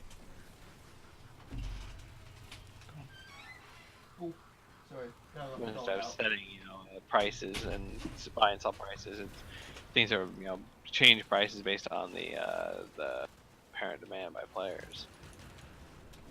Right, and like that was one of the things that made it kind of hard for unlocking engineering, because to unlock the first engineer that I was going after, you have to get a trade commodity and then take it to the engineer, and they're like, "Oh yeah, you got this thing that I wanted, so now you can use my workshop to upgrade your stuff."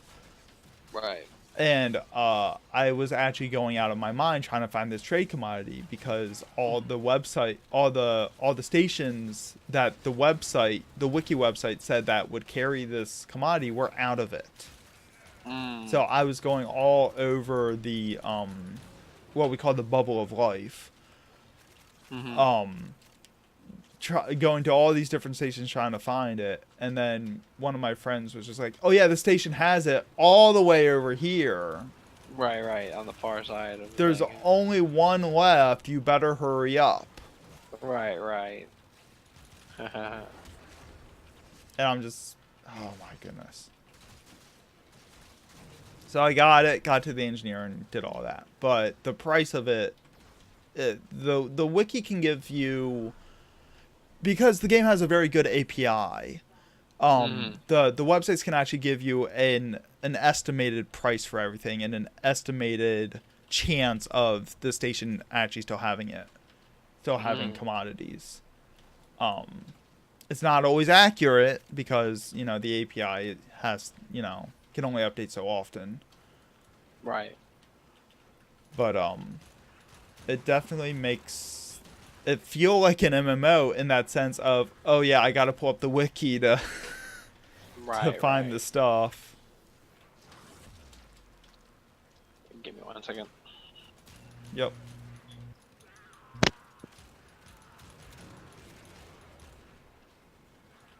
So how's everyone in the Twitch chats doing? I hope you guys are enjoying this.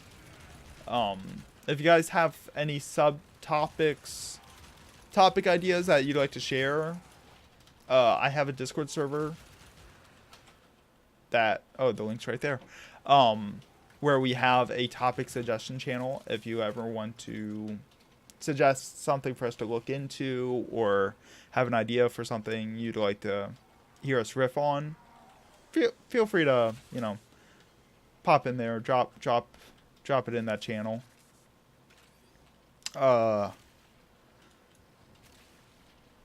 That's why I think Destiny 2 has an MMO. You choose Oh no.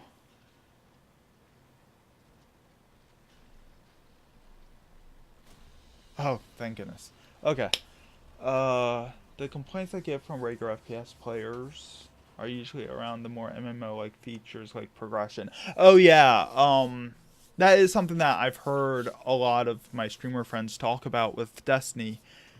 For anyone that doesn't know Destiny, they have very like Diablo like weapons, and the quests require very grindy requirements. Like, my friend had to complete a quest by getting like 120 headshots with a particular type of gun in PvP matches in order to complete the quest to unlock this special gun that he was trying to get.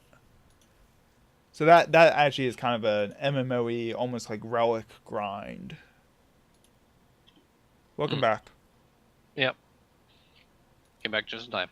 Yeah, that's the other thing that Destiny does do is they do have kind of like relic grind quests. I just thought about that. Thankfully, Dejar brought that up to remind me. Yeah. Like my friend Revealing, when I was playing Destiny with him, I was helping him do the quest he was on. Which he was on like the second to last stage of the quest, I think, and that stage resets every like season of the game. So like you have to complete that step of the quest within one season. And he had to like get like 120 headshots or something with his hand cannon. Holy good God. Okay. Yeah, but like that's over the course of like 3 months or 6 months or whatever. Wow. I don't remember the exact numbers. I could be completely off, but I think that's what I remember hearing. And he was on like the last 30 headshots. So he's like calling all of his friends to be like, hey, you guys want to play with me? I gotta face grind this in a week. And then I discovered my love of grenade launchers in that game. Because, okay, so my experience of playing Destiny 2 was dying a lot. I actually want to make a compilation of all my deaths. Right. Because there's enough for about 10 minutes. And then, like, I got a grenade launcher as a random drop reward for one of the matches. I'm like, hey, guys, how good's the grenade launcher? And they're like, it's okay. It has some ammo issues. I'm like, I die a lot. Oh, you'll do fine. Like, and I just started running around, getting right in people's faces and just headshotting them with the grenade launcher. And they're like, and everyone's just like, Malgrim found his gun. You're the crack Suicide Squad, huh? Yes, exactly.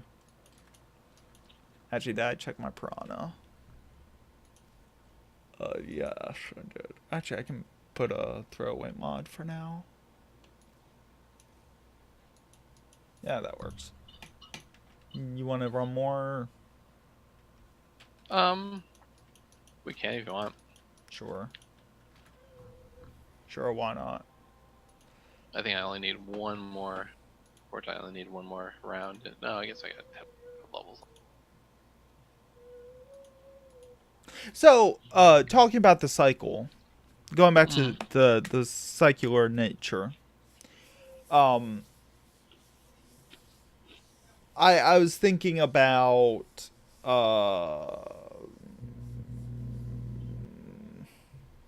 crap, my brain just died on me.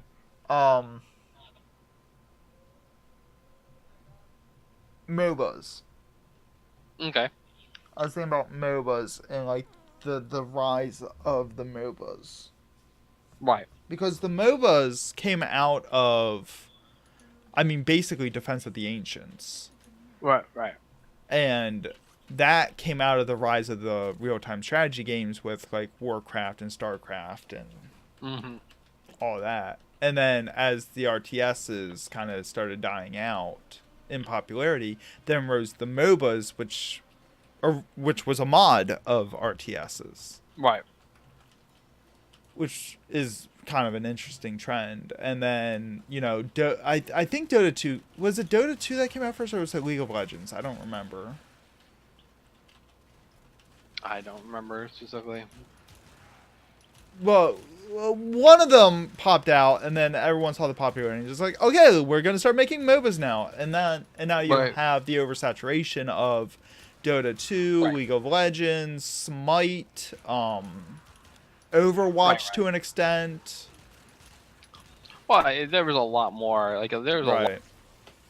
I mean, the battle royale game now is basically like where MOBAs were, where you Right. had, you basically had kind of like the first one that kind of hit big, and then you had the one that hit popular. So Dota/Dota 2 was kind of like the first one to make it big, and then League of Legends was the one hit that peak popularity, and then you have like dozens of games that nobody heard of, that nobody cares about, kind of like came and went quickly. Right. I don't think there was an official Dota 1, because the original Well, that Dota was was a mod. yeah. Yeah. That was a mod, but yeah. Because I used to play that on Warcraft 3, and before. But still, like I said, it was the kind of the game, kind of the first big game that kind of became popular. Right. That And kind of kicked it off. there was a version of it before Defense of the Ancients. I can't remember the name of it. It was Fields of something on StarCraft. Mm-hmm. Fields of Pylon. No, that's not right. Something. Anyway, somebody can fact check me on it. Anyway, your point was, I have no point. I bring this up for a reason. No, I just that just showing a cycle where Right. the MOBAs got super saturated, then they kind of lost popularity because no one and then like almost immediately after the oversaturation of the MOBAs came out, Battle Royale. Right. Which Wait, what? the movie that the Battle Royale games is based off of is actually on Netflix right now, by the way. It's called Battle Royale. Yeah. That movie is actually the original premise of that the games are based off of. Right. But yeah, and so I guess that's kind of the one aspect of the cycle that we didn't then talk about, is like then something else kind of comes up. So like MMOs were pretty much directly supplanted with Facebook games, social network games, where they kind of they were an online experience, and a lot of MMO developers kind of like started going into social game design, because there was a lot of kind of very similar lessons. And I remember reading this one article talking about how MMO and social network games are the new hotness that are going to take over forever.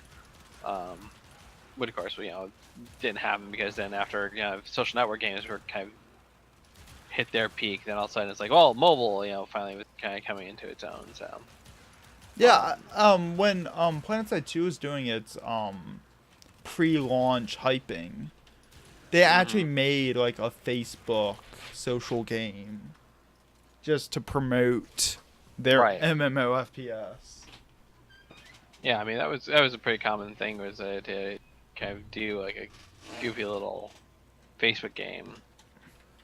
And like if you like shared the Facebook game with like 10 of your friends, you get like some in-game item, promo item for PlanetSide 2, which I didn't get because I don't know 10 people on Facebook. Oh, the lonely nerd. No, the person that doesn't use Facebook. Like, I made a Facebook account just for that promo, basically. And you're not a lonely nerd. Anyway, yes, go on. Shh. Shh. We're live. We agree not to talk about that. Yeah, too much honesty. Huh? Anyway, so yeah, you kind of have this kind of flow of genres of one game type into another. And but eventually, like often these games will come back, like and that's kind of the point of like talking about like Destiny 2 and whatnot. but say going back to Extraction is ready. Unless you can handle more of say we look at things like the platformers. opportunity to extract You know, like the Flash platformers and the indie platformers are not necessarily like the platformer, the original set of platformers. Like, you can see similarities between, say, Super Meat Boy and Super Mario Brothers. The name Super Meat Boy probably comes from Super Mario Brothers, Hmm. SMB. Both of them got abbreviated down to SMB. But they were still different games. They're still kind of they had different design philosophies, things like that. Even if they were very similar, and so that's kind of the idea behind MMOs as well, is that Destiny and Destiny 2 are not necessarily like, oh, that's obviously EverQuest, but like a lot of the philosophies, like Jaro said, things talking about the the advancement systems kind of being lifted from them, um, and mixed, potentially mixed in with aspects of other games. Hmm. And talking about the return of platforming in general, um, that may the audience changes too. Like the audience that is bringing back the resurgence of platforming is different than the audience that made Super Mario Brothers popular. Right, right, Because Super Mario Brothers was kind of an everybody game, while the platformer resurgence at the moment is mostly speedrunners. right. Well, I mean, Think about Celeste, if you've heard about mm, that one.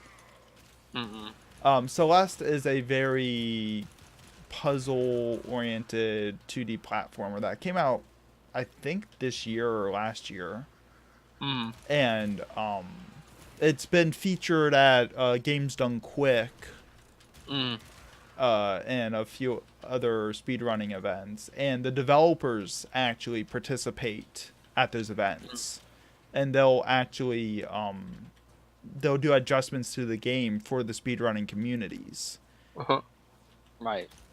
to either hinder them or to make new possibilities available to Right. them. So that's another thing too. Is just the developers understanding who their audience for their games are. Right. Well, or catering to a more specialist audience like Hmm. that, where and that's kind of the nature of things. Like like talking about looking at first person shooters, like the original Doom, kind of like was a big kind of massive hit.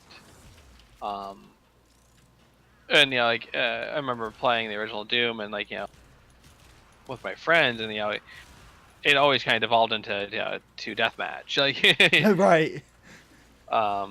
like, in theory you could play together, but like, if there's friendly fire, and so grab the rocket launcher and go kill all your friends is was one Valid of the option. was tended to be the most popular thing. Yeah, but as first person shooters kind of became bigger as technology got better, like you start having a lot, you start having a lot more uh, for the tenno. it becoming more specialized. Like the people that were playing Quake 2 were pretty far removed from the people that were playing the original Doom. Hmm. And so like, like it was a different, because by the time Doom or Quake 2 came around, like there been built up these expectations, these understandings, these idioms, to make kind of Quake 2 a much faster paced game than uh, a lot of other uh, a lot of other games were. And so it's kind of the same thing with I think with the platformers, like you said, like they become much more specialized. The audience becomes much more specialist. Hmm. Even if you can really, Nintendo might release a Super Mario Brothers game and it gets kind of a lot of attention. Um, it's mostly because of the brand name rather than the gameplay genre. Whereas other games that kind of come out, they have to find their own little niche. Yeah, actually, speaking of Nintendo, Mm, uh, talking about like Mario. Let's talk about Mario for a sec. mm, I play Mario Odyssey. It's an mm. okay game. Like everyone that I know is just like, oh yeah, it's the best Mario platformer since Mario 64. I played it, I'm like, it's okay. Like Mhm. I've never been a super huge Mario fan, but I've played Mario 64. I played Sunshine. I played Galaxies. Odyssey's okay. I'm a little bit of a heretic in that I'm not as big a fan of the 3D Mario's as I was of the 2D Mario. I mean, I Like can see it. Mario 64. I mean, like my preference is for 2D games in general anyway. But like like I was never as taken with Mario 64 as most people were. Right. Like a lot of my kind of fellow game designers kind of hold it up as this like miraculous, wonderful example of of design and whatnot. I'm like it's a very confident game. It's good. I mean, it has its fans, but like it's just a for me rough personally, game. right. It is so. Actually, the remake for the 3DS, or Mm-mm. maybe it was just the normal DS. I think it was just the normal DS. Super Mario 64 DS, I think it was called, or Super Mario DS. Was actually a good remake of it because it added new elements to it, and it kind of made the camera a little. The camera controls were on the touchpad, so you could thumb it a little easier. Right. But the camera in Super Mario 64 is horrendous. Yeah, yeah. Mario 64's camera. I mean, and that was like a big problem with a lot of early 3D games. They just had terrible camera controls. Like whenever anyone's just like, oh, Mario 64, it was the grandfather of 3D platformers and stuff. I'm like, yeah, but try controlling the camera.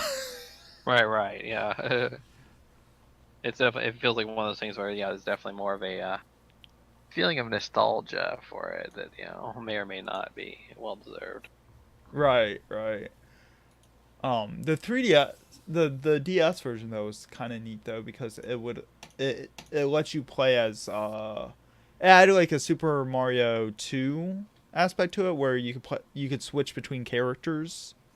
Yeah. So you could play Mario, Luigi, Wario, Yoshi. I think those four.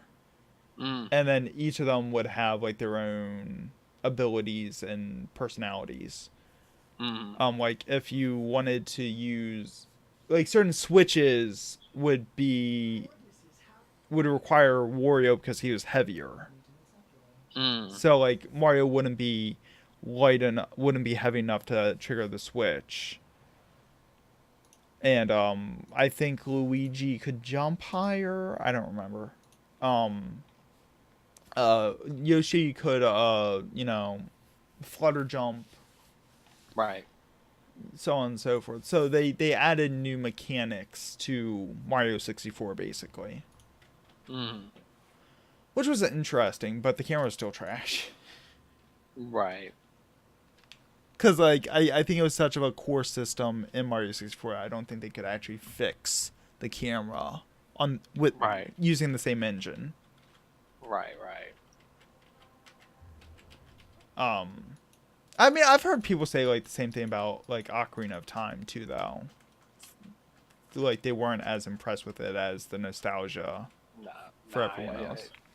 Yeah. I'm kind of in that boat too. I really like the Link to the Past. Zelda Link to the Past is my favorite. I didn't grow up with Link to the Past. I didn't have I didn't have a Super Nintendo. You didn't even really grow up though. No. Actually, Link's Awakening was my first Zelda game. The DX on the Game Boy. Right. That was my first Zelda. It will always be special to me. I'm bad at the 2D Zelda games. I'm really bad at them. I'm much better at the 3D ones, but I think they tend to be easier.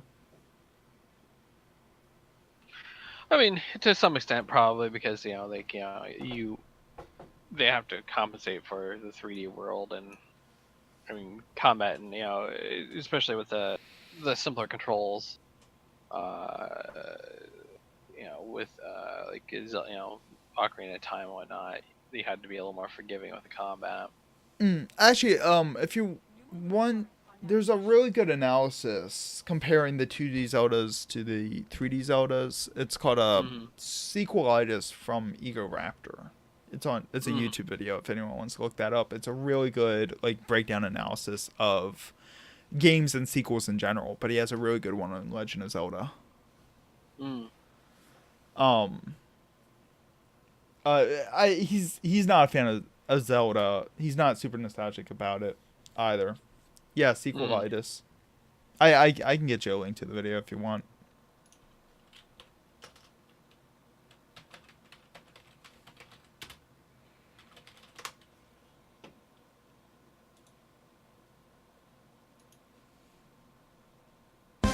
Oops. Shh. I accidentally opened the video. There you go. If you want to check that out, it's a good video. Mm. He's not super nostalgic about Zelda either. A lot of his gripes are with the Z targeting. Right, right.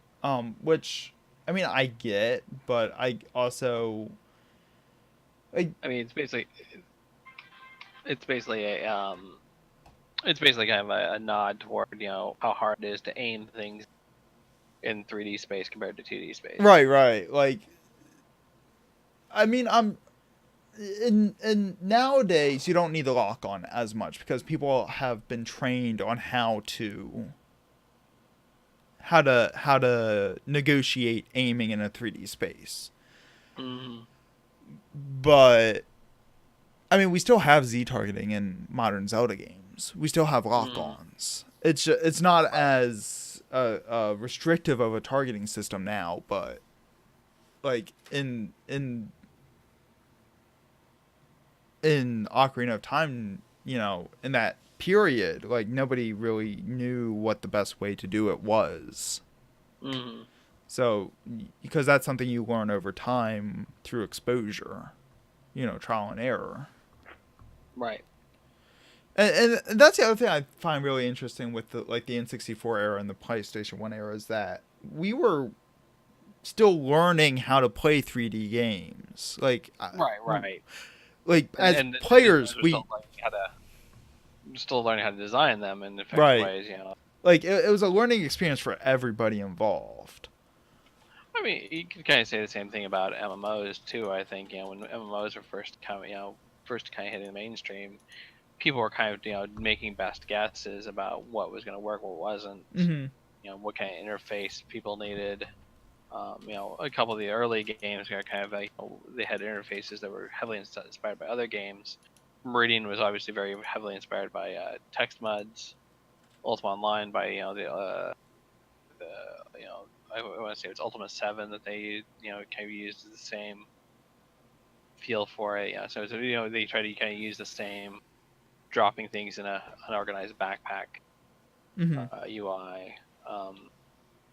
But yeah, now we kind of have things that are pretty standardized, like inventory. Inventory in World of Warcraft and 14 are largely similar. Even though there's some mild differences, like World of Warcraft having bag sizes that you have to upgrade and whatnot. We didn't finish playing. What is is it an MMO? Oh, we did get a little distraction here. Yeah. Anyway, so we talked about a little bit about Destiny. Yeah.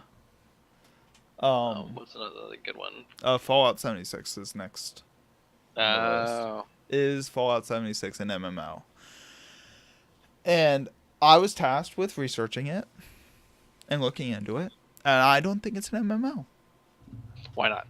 Because, as far as I can see, I could be wrong because I haven't played it myself, but from all the videos I can tell, it looks like everyone is instance and sessioned independently from each other. So you can play with your group of friends and maybe other groups of people as well, but it's a non-persistent world as far as I can tell. So the world only exists for as long as you're in your session. as far as I can tell. I could be wrong. Please correct me if I am wrong about that. But from all the footage that I've seen, it looks like it's sessioned worlds. Even though I think everyone plays in the same world layout, I think everyone is in different sessions of it. Right. So, They have their... and from doing a little bit of research, Fallout 76 Pumpkin, and welcome to the stream. The game also does not run on a central server. It runs on individualized servers. So, local servers. yeah. So, people can actually run private servers of the game. And mod the servers themselves, kind of like how Ark works. Right. I think that's the closest comparison is comparing it to Ark or Rust or 7 Days to Die, those kind of survival games, which those are not MMOs by definition. Right. Because they are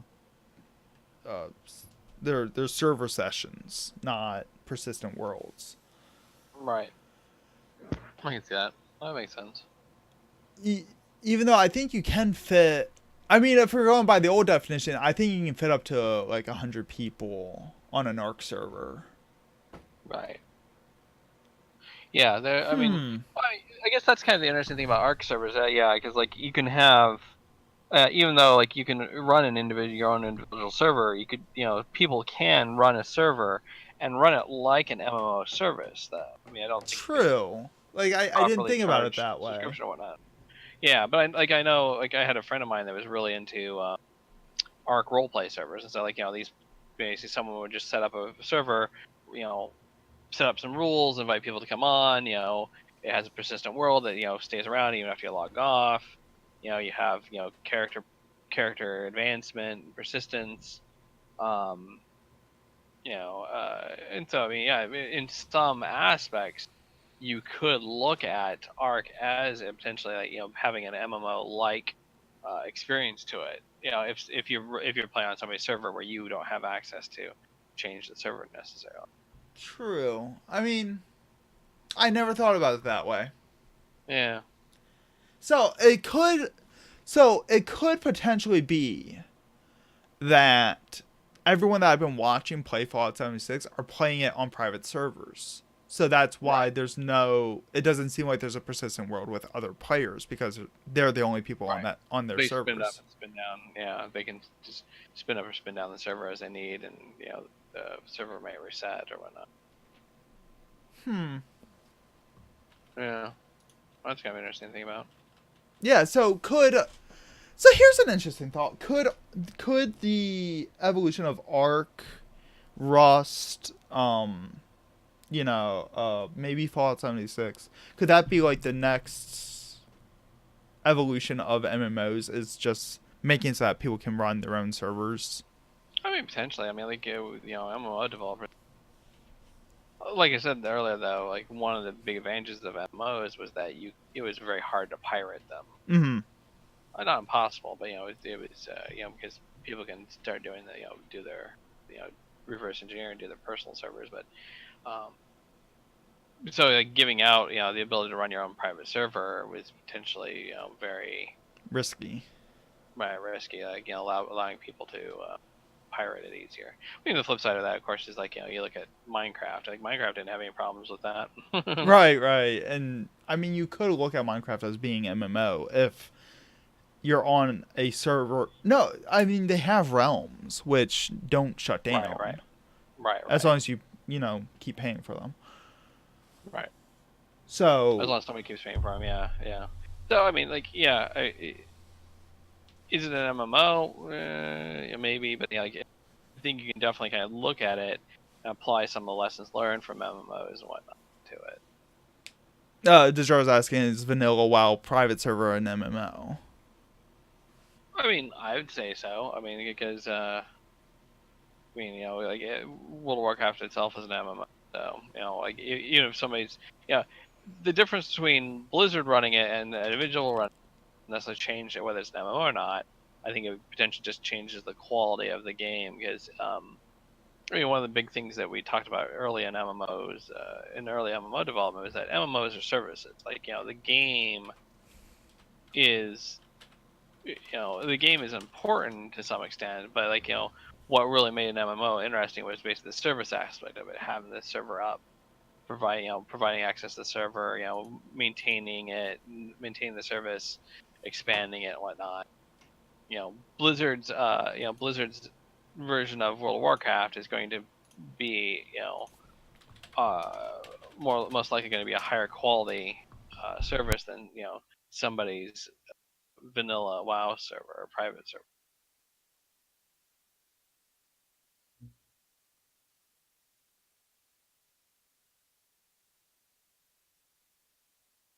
So I think that yeah, it's like who's running the server doesn't really make a difference, as far as definition goes.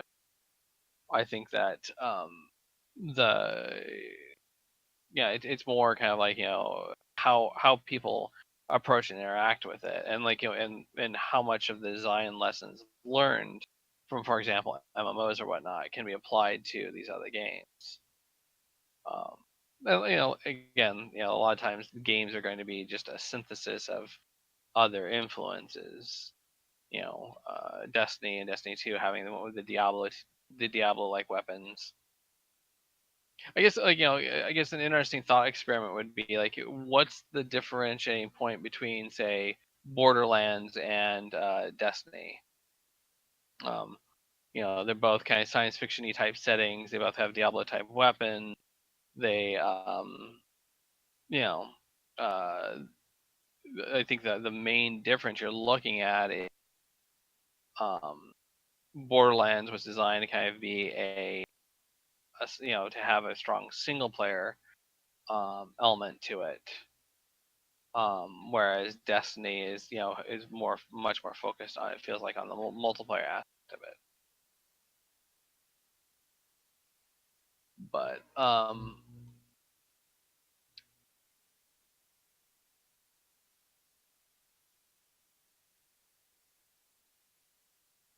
Jar is asking, sure, but if I spin up and down my own private server, like a Fallout 76 server,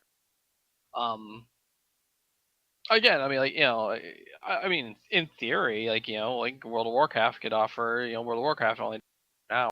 We kind of have this expectation that the server is available 24 hours. I think I'll like, and in the early days of MMO, Sorry, there were servers that were available only during limited periods of time. So like, and this kind of goes back to like what we were talking about with like a lot of assumptions about what makes in MMOs. Like, a persistent world is something we kind of associate with MMOs, but is it strictly necessary? Perhaps not. And so, like, the kind of related to this, like, always being available, is that something that is defines an MMO, or is that something we just kind of associate with MMO type games? The other, sorry, I had to go right into the restroom real fast. But on my way back, I was thinking. Yes. Sorry. Share with us your wisdom. I had to take a sip of water, and now I'm joking. And now you're gonna cough on it. That's great. Yeah. Sorry. Mission accomplished. What if games like Ark and Rust are too persistent? Because one of the things with most MMOs is when you log out, you're safe. Right. From competition or, dying. But survival games like Ark and Rust, your body remains persistent in the world when you log out. So, like, that's kind of a difference of philosophy. Although, I mean, that doesn't really change anything.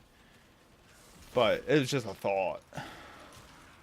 So one of the things I talked about while you were Mm-hmm. kind of as a thought experiment that I think you might think is, what's the difference between Borderlands and Destiny?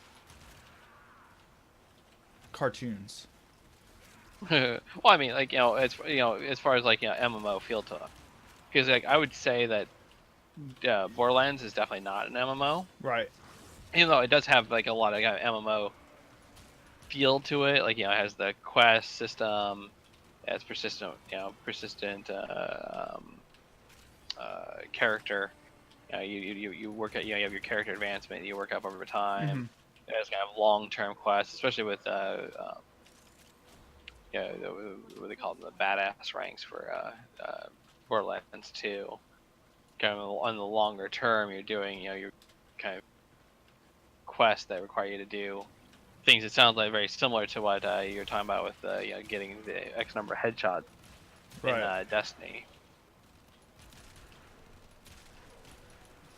I don't know. I haven't played enough of either of them to really know. Yeah. Like So that's part of the issue. yeah, I mean, I played quite a bit of Borderlands and Borderlands 2, and it's kind of in the middle of Borderlands, a pre-sequel, even though it's it feels very much like just Borderlands 2 with different content. But yeah, so I'm kind of wondering because like on the surface they're kind of very similar. Mm-hmm. I mean, obviously the graphical presentation is different, but like they're both science fiction-y type games. They both have Diablo type weapons. Um, I they think both have kind of quest systems and whatnot. So one of the differences is that one of the major differences is Destiny provides raid content, like MMO style raid content. well, Destiny 2 also has what they call raid con, which is like was these big bosses that like you really wanted to have multiple people, even though Right. you could only have 4 people in an instance in Borderlands. I mean, obviously that that in itself basically kind of qualifies it from being an MMO. Yeah. But like, Character but limitations. Yeah. yeah. But like you said, like there's a lot of other aspects to it that make it feel like an MMO. You squint hard enough, you're like, oh, this is an MMO, Right. or this is at least heavily influenced by MMO. I would say influenced by because you can't get past the numbers issue for it, Right. unfortunately. But but again, like I think kind of going back to why even if MMOs aren't cool anymore, why they're still relevant is because like there's a lot of the gameplay systems that were kind of developed in the context of MMOs that have been adopted by other Mm-hmm. games. Which kind of shows like how powerful they are as a an instrument for game design. Right. Well, There's some understanding all really the good design things in lessons. them. Yeah. Right.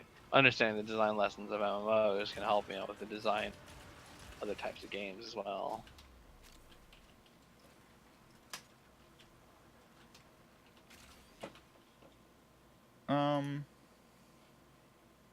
Yeah. So, was there any other games that we were talking about we're gonna discuss, MMO or not? Where'd my list go? Oh, there it is. Oh wait, that's not it. Where is it? Give me a sec. I think I lost it. Oh, there it is. You talked about Red Dead Online, but I don't think. Yeah, I there's don't enough know very info. much about that. I just know, I've heard there's a lot of bellyache. Yeah, I don't know anything about it. Yeah, it's in beta right now. Oh, is it?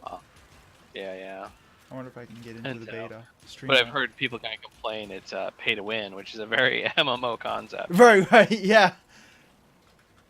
Um, But like they could just be like the people kind of using a phrase from kind of a buzzword. phrase to kind of invoke oh, it's pay to win, meaning that they charge too much for cosmetics or whatnot. Right. I can look into it real fast while we're talking. Nah, we're kind of winding down here. I don't think taking too much time. Faces Unnecessary, but backlash. Oh, they're putting in a battle royale mode. Oh, really? in it. Oh my god. I mean, yeah, it's like, this, kind of go back to the cycle. Like, this kind of shows the oversaturation. Like, Oh, why is there a battle royale mode in my cowboy shooter? Like, right. I see what the pay to win thing is. Players will eventually be able to buy gold bars for real money, right. which is precisely what all game developers who build games around earning money upgrades want to happen. What? Who the hell read that? Like, oh, okay. I don't even know this website. I just took a link. Right. You felt lucky, huh? It's hothardware.com. What? Oh my god, you found a porn site. Apparently, that does game reviews. Lewd. Oh my god. Too lewd hand holding. I mean, we could talk about like pay to win a little bit if we wanted to. Pay to win is a very I think it's a pejorative that's kind of thrown around a little too easily because people, there's two dimensions in games. When you're talking about game adventure. I mean, this is something we had back in the day too, because you have gold sellers and whatnot. It's basically you have time and money, right? And you have the type of people that have like a ton of time. College students, high school students, retired people that are trust fund babies, that type of thing. And a lot of early games were kind of based on if you have a lot of time, you can do a whole lot of things. And this is mostly because that was because it was essentially pay to win in the early days because you had hourly rates for playing these games. Right. And people would talk about playing these games and having thousands of dollars worth of phone bills because they were stayed connected to these games for during times when there's peak. And so so what we kind of take for granted is normal leveling process was essentially pay to win in the early games. Right. If I can afford to play the games for 8 hours and you can only afford to play the game for an hour a day, well, guess who's going to get further ahead? But as we went to the flat rate subscription rate for the online games, suddenly time became a the assumption was that spending time was equitable and fair. Well, but in a way it's really not, because if I'm a busy professional with single parent, with a young kid I have to take care of and whatnot, I'm gonna be that person that maybe gets to sneak in an hour of gameplay a week. But compared to the person that's playing, compared to the person that can basically just kind of fuck off and spend all day on the game playing for 8 hours. 8 hours, that's child's play. Right. Well, I mean, okay, a minimum of 8 hours. Okay. That 8 hour person is going to be, going to get a lot further than the person who can only play 1 hour. But the person that can only play 1 hour, like I said, they're a professional. They make a lot of money. They're an adult. They have more disposable income, so they could potentially pay more money. But that then all of a sudden, in modern perspective, though, that becomes wrong because that's paying to win. Mm-hmm. Even though to use the old phrase, time is money. So if you can spend 8 hours in the game and I can only 1 hour, kind of paying to win with your time. Right. The perspective is this is fair, whereas somebody plunking down $20 to get the thing that took you 20 hours to achieve feels unfair.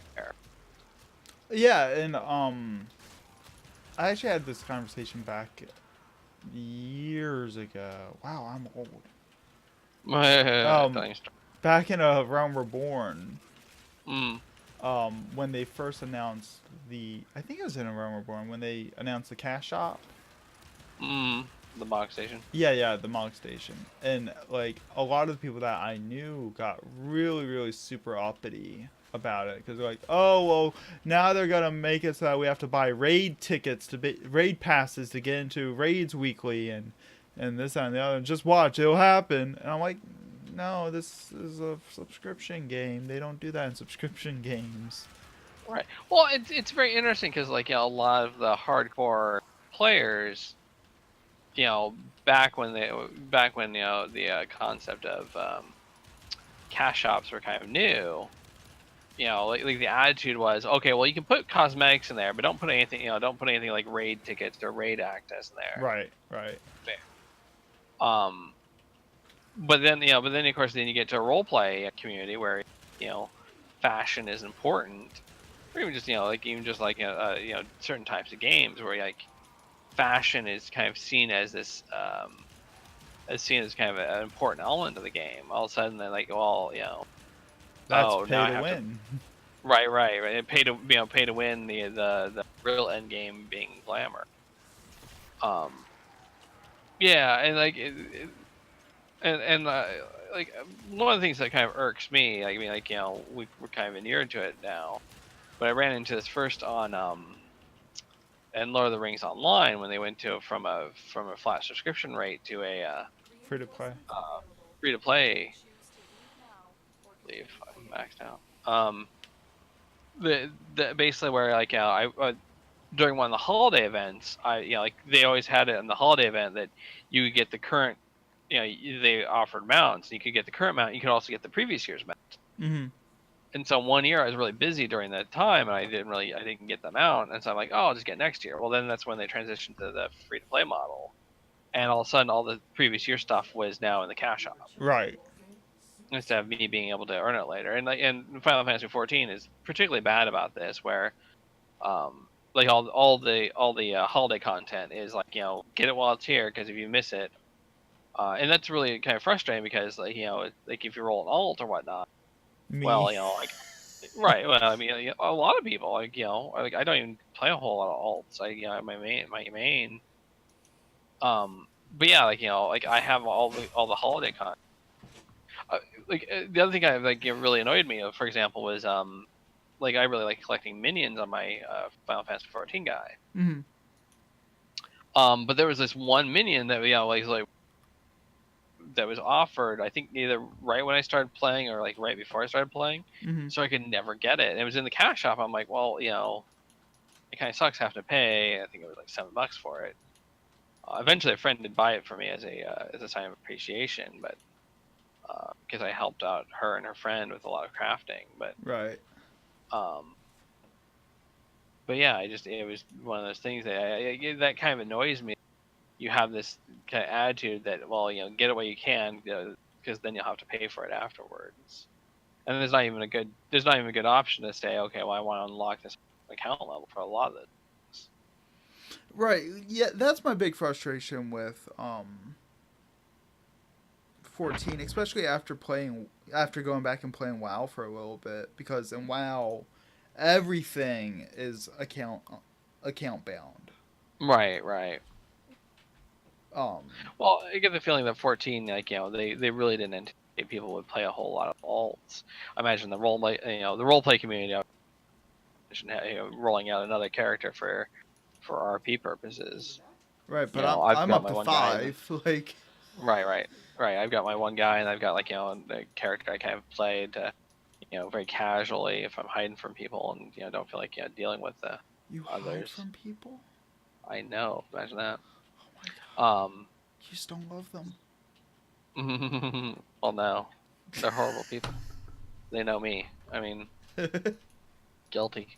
But yeah, and so, but I think kind of the design philosophy of the game was that you're not really going to want to, you're not going to really create a whole bunch of alts. So they're kind of like essentially kind of soaking the people that do decide they want alts for money. If they I really want this minion from the previous year because that I love having that around, or one of the emotes or whatnot.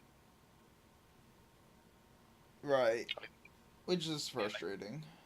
Yeah, and so, so going back to my original point, people are like, oh, you can put cosmetics in there, but nothing that affects power. The other thing I kind of want to mention was that one of the games I play fairly regularly is Dungeons and Dragons Online (DDO). Right. And it's really kind of neat because it's got it has the raid ticket system kind of, Mm-hmm. but this is like basically you can do that instead of subscribing. Right.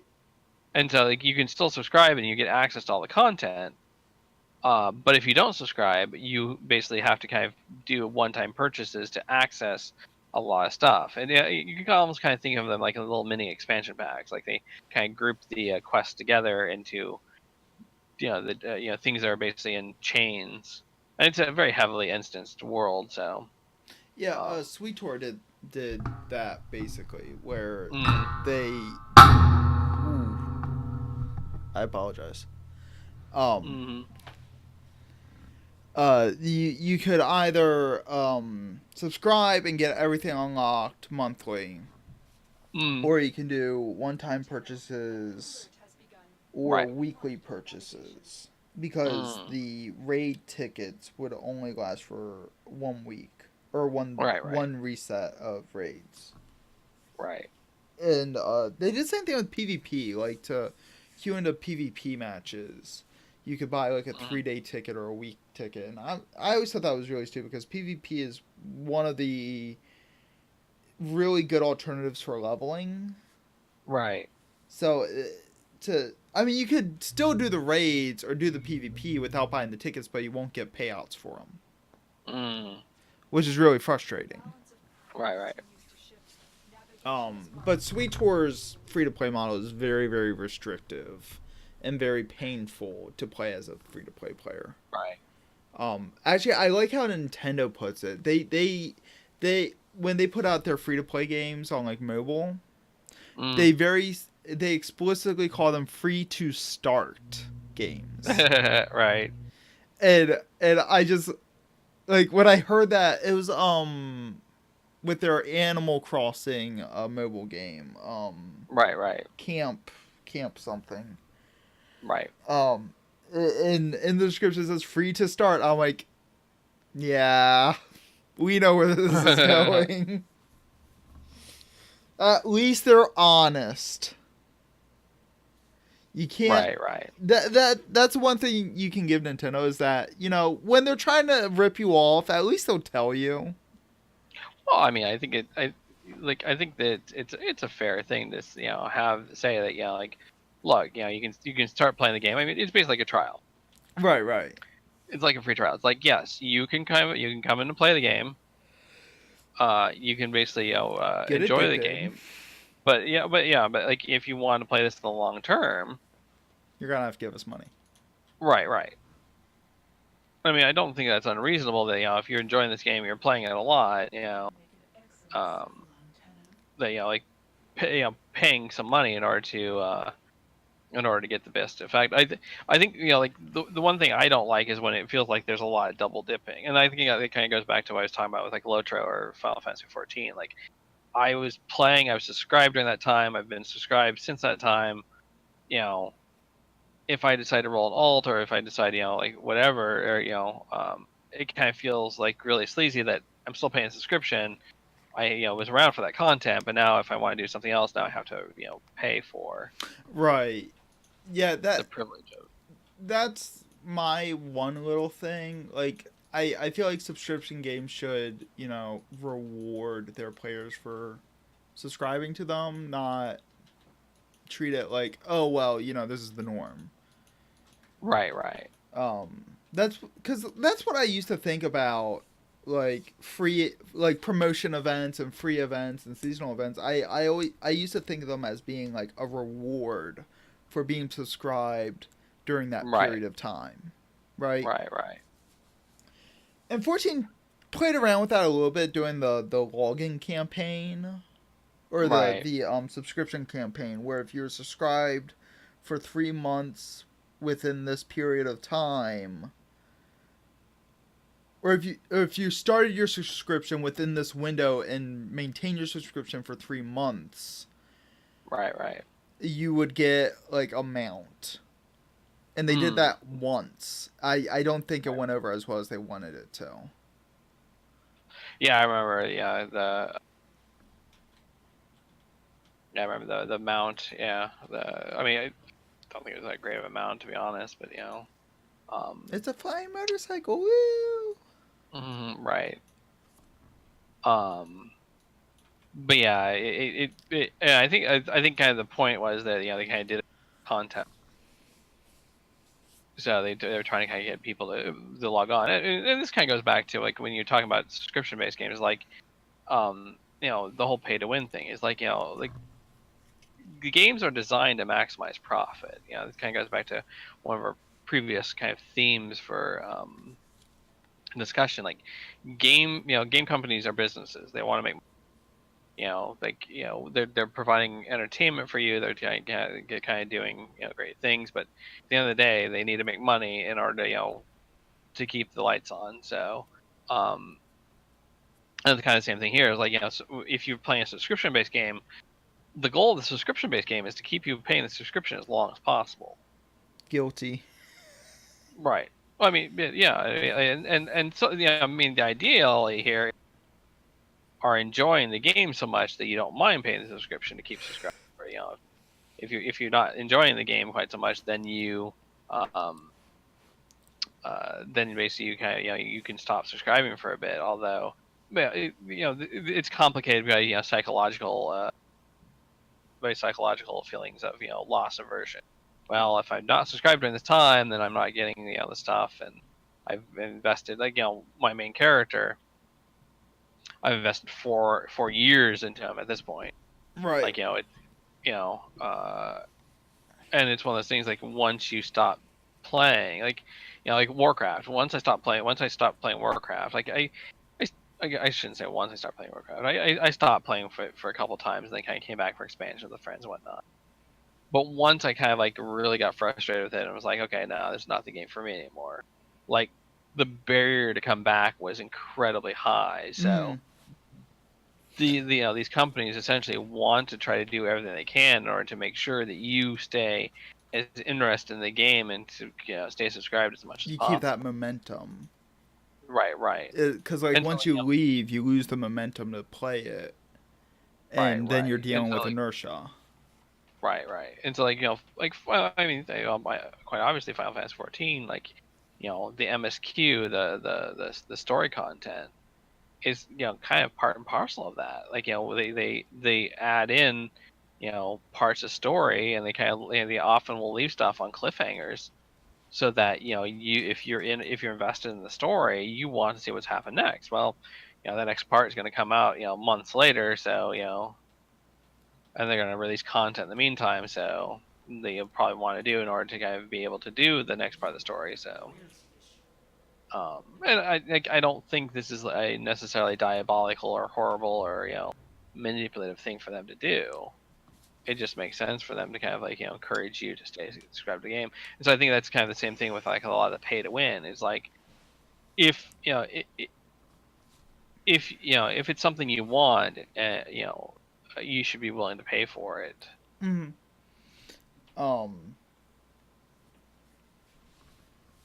Yeah, like I've been subscribed to Final Fantasy 14 for 5 years. I've only missed 1 month because I took a break from that month to basically play Warframe. Like I think I was in the middle of Heaven's Word, and I was on a raiding server at the time, but I wasn't raiding, and I was bored to tears on the game. I'd log in, like do my daily roulettes, and then sit there for hours while I did other things. So I'm just like, and I wasn't even enjoying the roulettes. Like it was just because I had to do it in my head. Right. Or else I was wasting time or wasting that day. And right. So I took a month off. I played Warframe. I played, a bunch of my free to play games. And then I came back about 3 weeks later. And was kind of revitalized back in the game. I think I was waiting for an update patch to come out. Um, but like I was always in my head that I was gonna come back. Like I wasn't quitting the game permanently. I was just taking a breather, get some perspective, get this addiction of, having to do this every day out of me. Mm. Um, and but then I recently went back to play WoW after not playing it for 10 years. Right. And I said to myself, I'm going to give it a month. I'm going to try a month. If I like it, I'll see if I can if I can afford to play both games at once. If I don't like it, it was a month. It was $15, sure. Right. Right. I basically quit playing WoW like 2 days before my subscription came out, finished, because I was just like, no, I saw everything I had to see. I'm done. Like, Right. So like that's the difference between the investment I have in 14 and the investment I used to have in WoW. Which I used to play WoW. I played WoW for years and years and years. Like, I guess I've played 14 longer than I used to play WoW now at this point. Yeah. Yeah, I mean, 14's kind of kept me interested well longer than pretty much any other game has. Except for maybe Meridian, which I invested quite a bit more of my life into. Dejaro says one of the things he really likes about Guild Wars 2, because the gear and levels are capped, he can take a break and come back later without losing much of any time. Yeah. I mean, there's some games that are like that.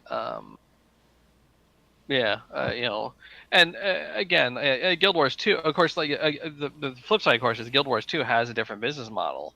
It's not a subscription-based business model. It's basically buy the expansion. So, literally, like the best customer would be someone who buys the expansion, plays for a bit, and then goes away, because then you're not consuming resources. Just as long as they have the kind of the minimum, just as long as they have the minimum, critical mass in the game to kind of keep it interesting, to make it not feel empty. That's actually really interesting. Yeah, that does make sense for Guild Wars 2. Yeah. Now that I think about, because I used to play it, I never played I didn't get the expansions for it. No, I didn't buy the expansions either.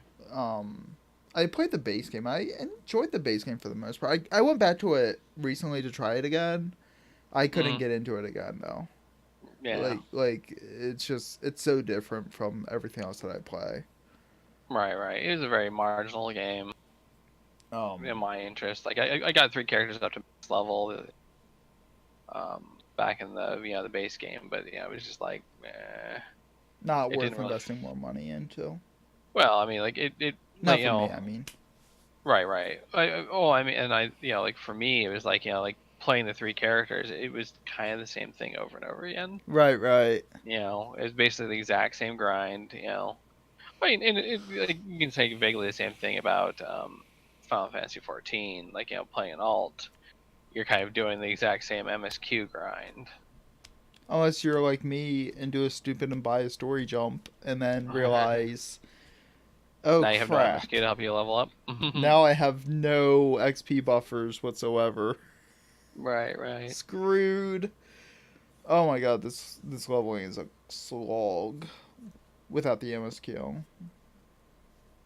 Jaro says expansions are better than the base something. I'm guessing the profanity filter is in the game. What the hell is causing these filters? I need to pull up a list of the bots I have in here. Yeah, you need to maybe sit down and have some quality time with your bots to beat them into submission. I mean, the only other one that's in here is Stream Elements, and they shouldn't be. I'm so bothered by this. It's driving me crazy. I might have to just disconnect Stream Elements.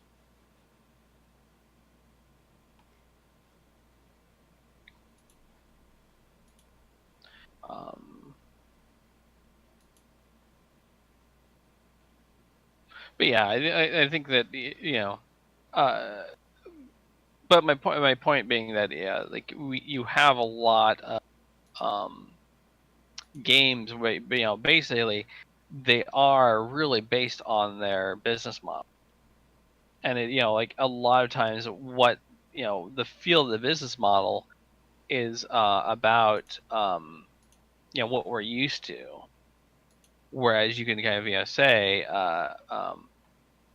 you can basically say like, oh, it's fine to have the MSQ in Final Fantasy 14 because, that's content that keeps me interested. But it really does, kind of like, it really does kind of play to their business model. And so when you go and kind of complain about, a free-to-play game being pay to win, it's like, well, they're kind of playing to the business model.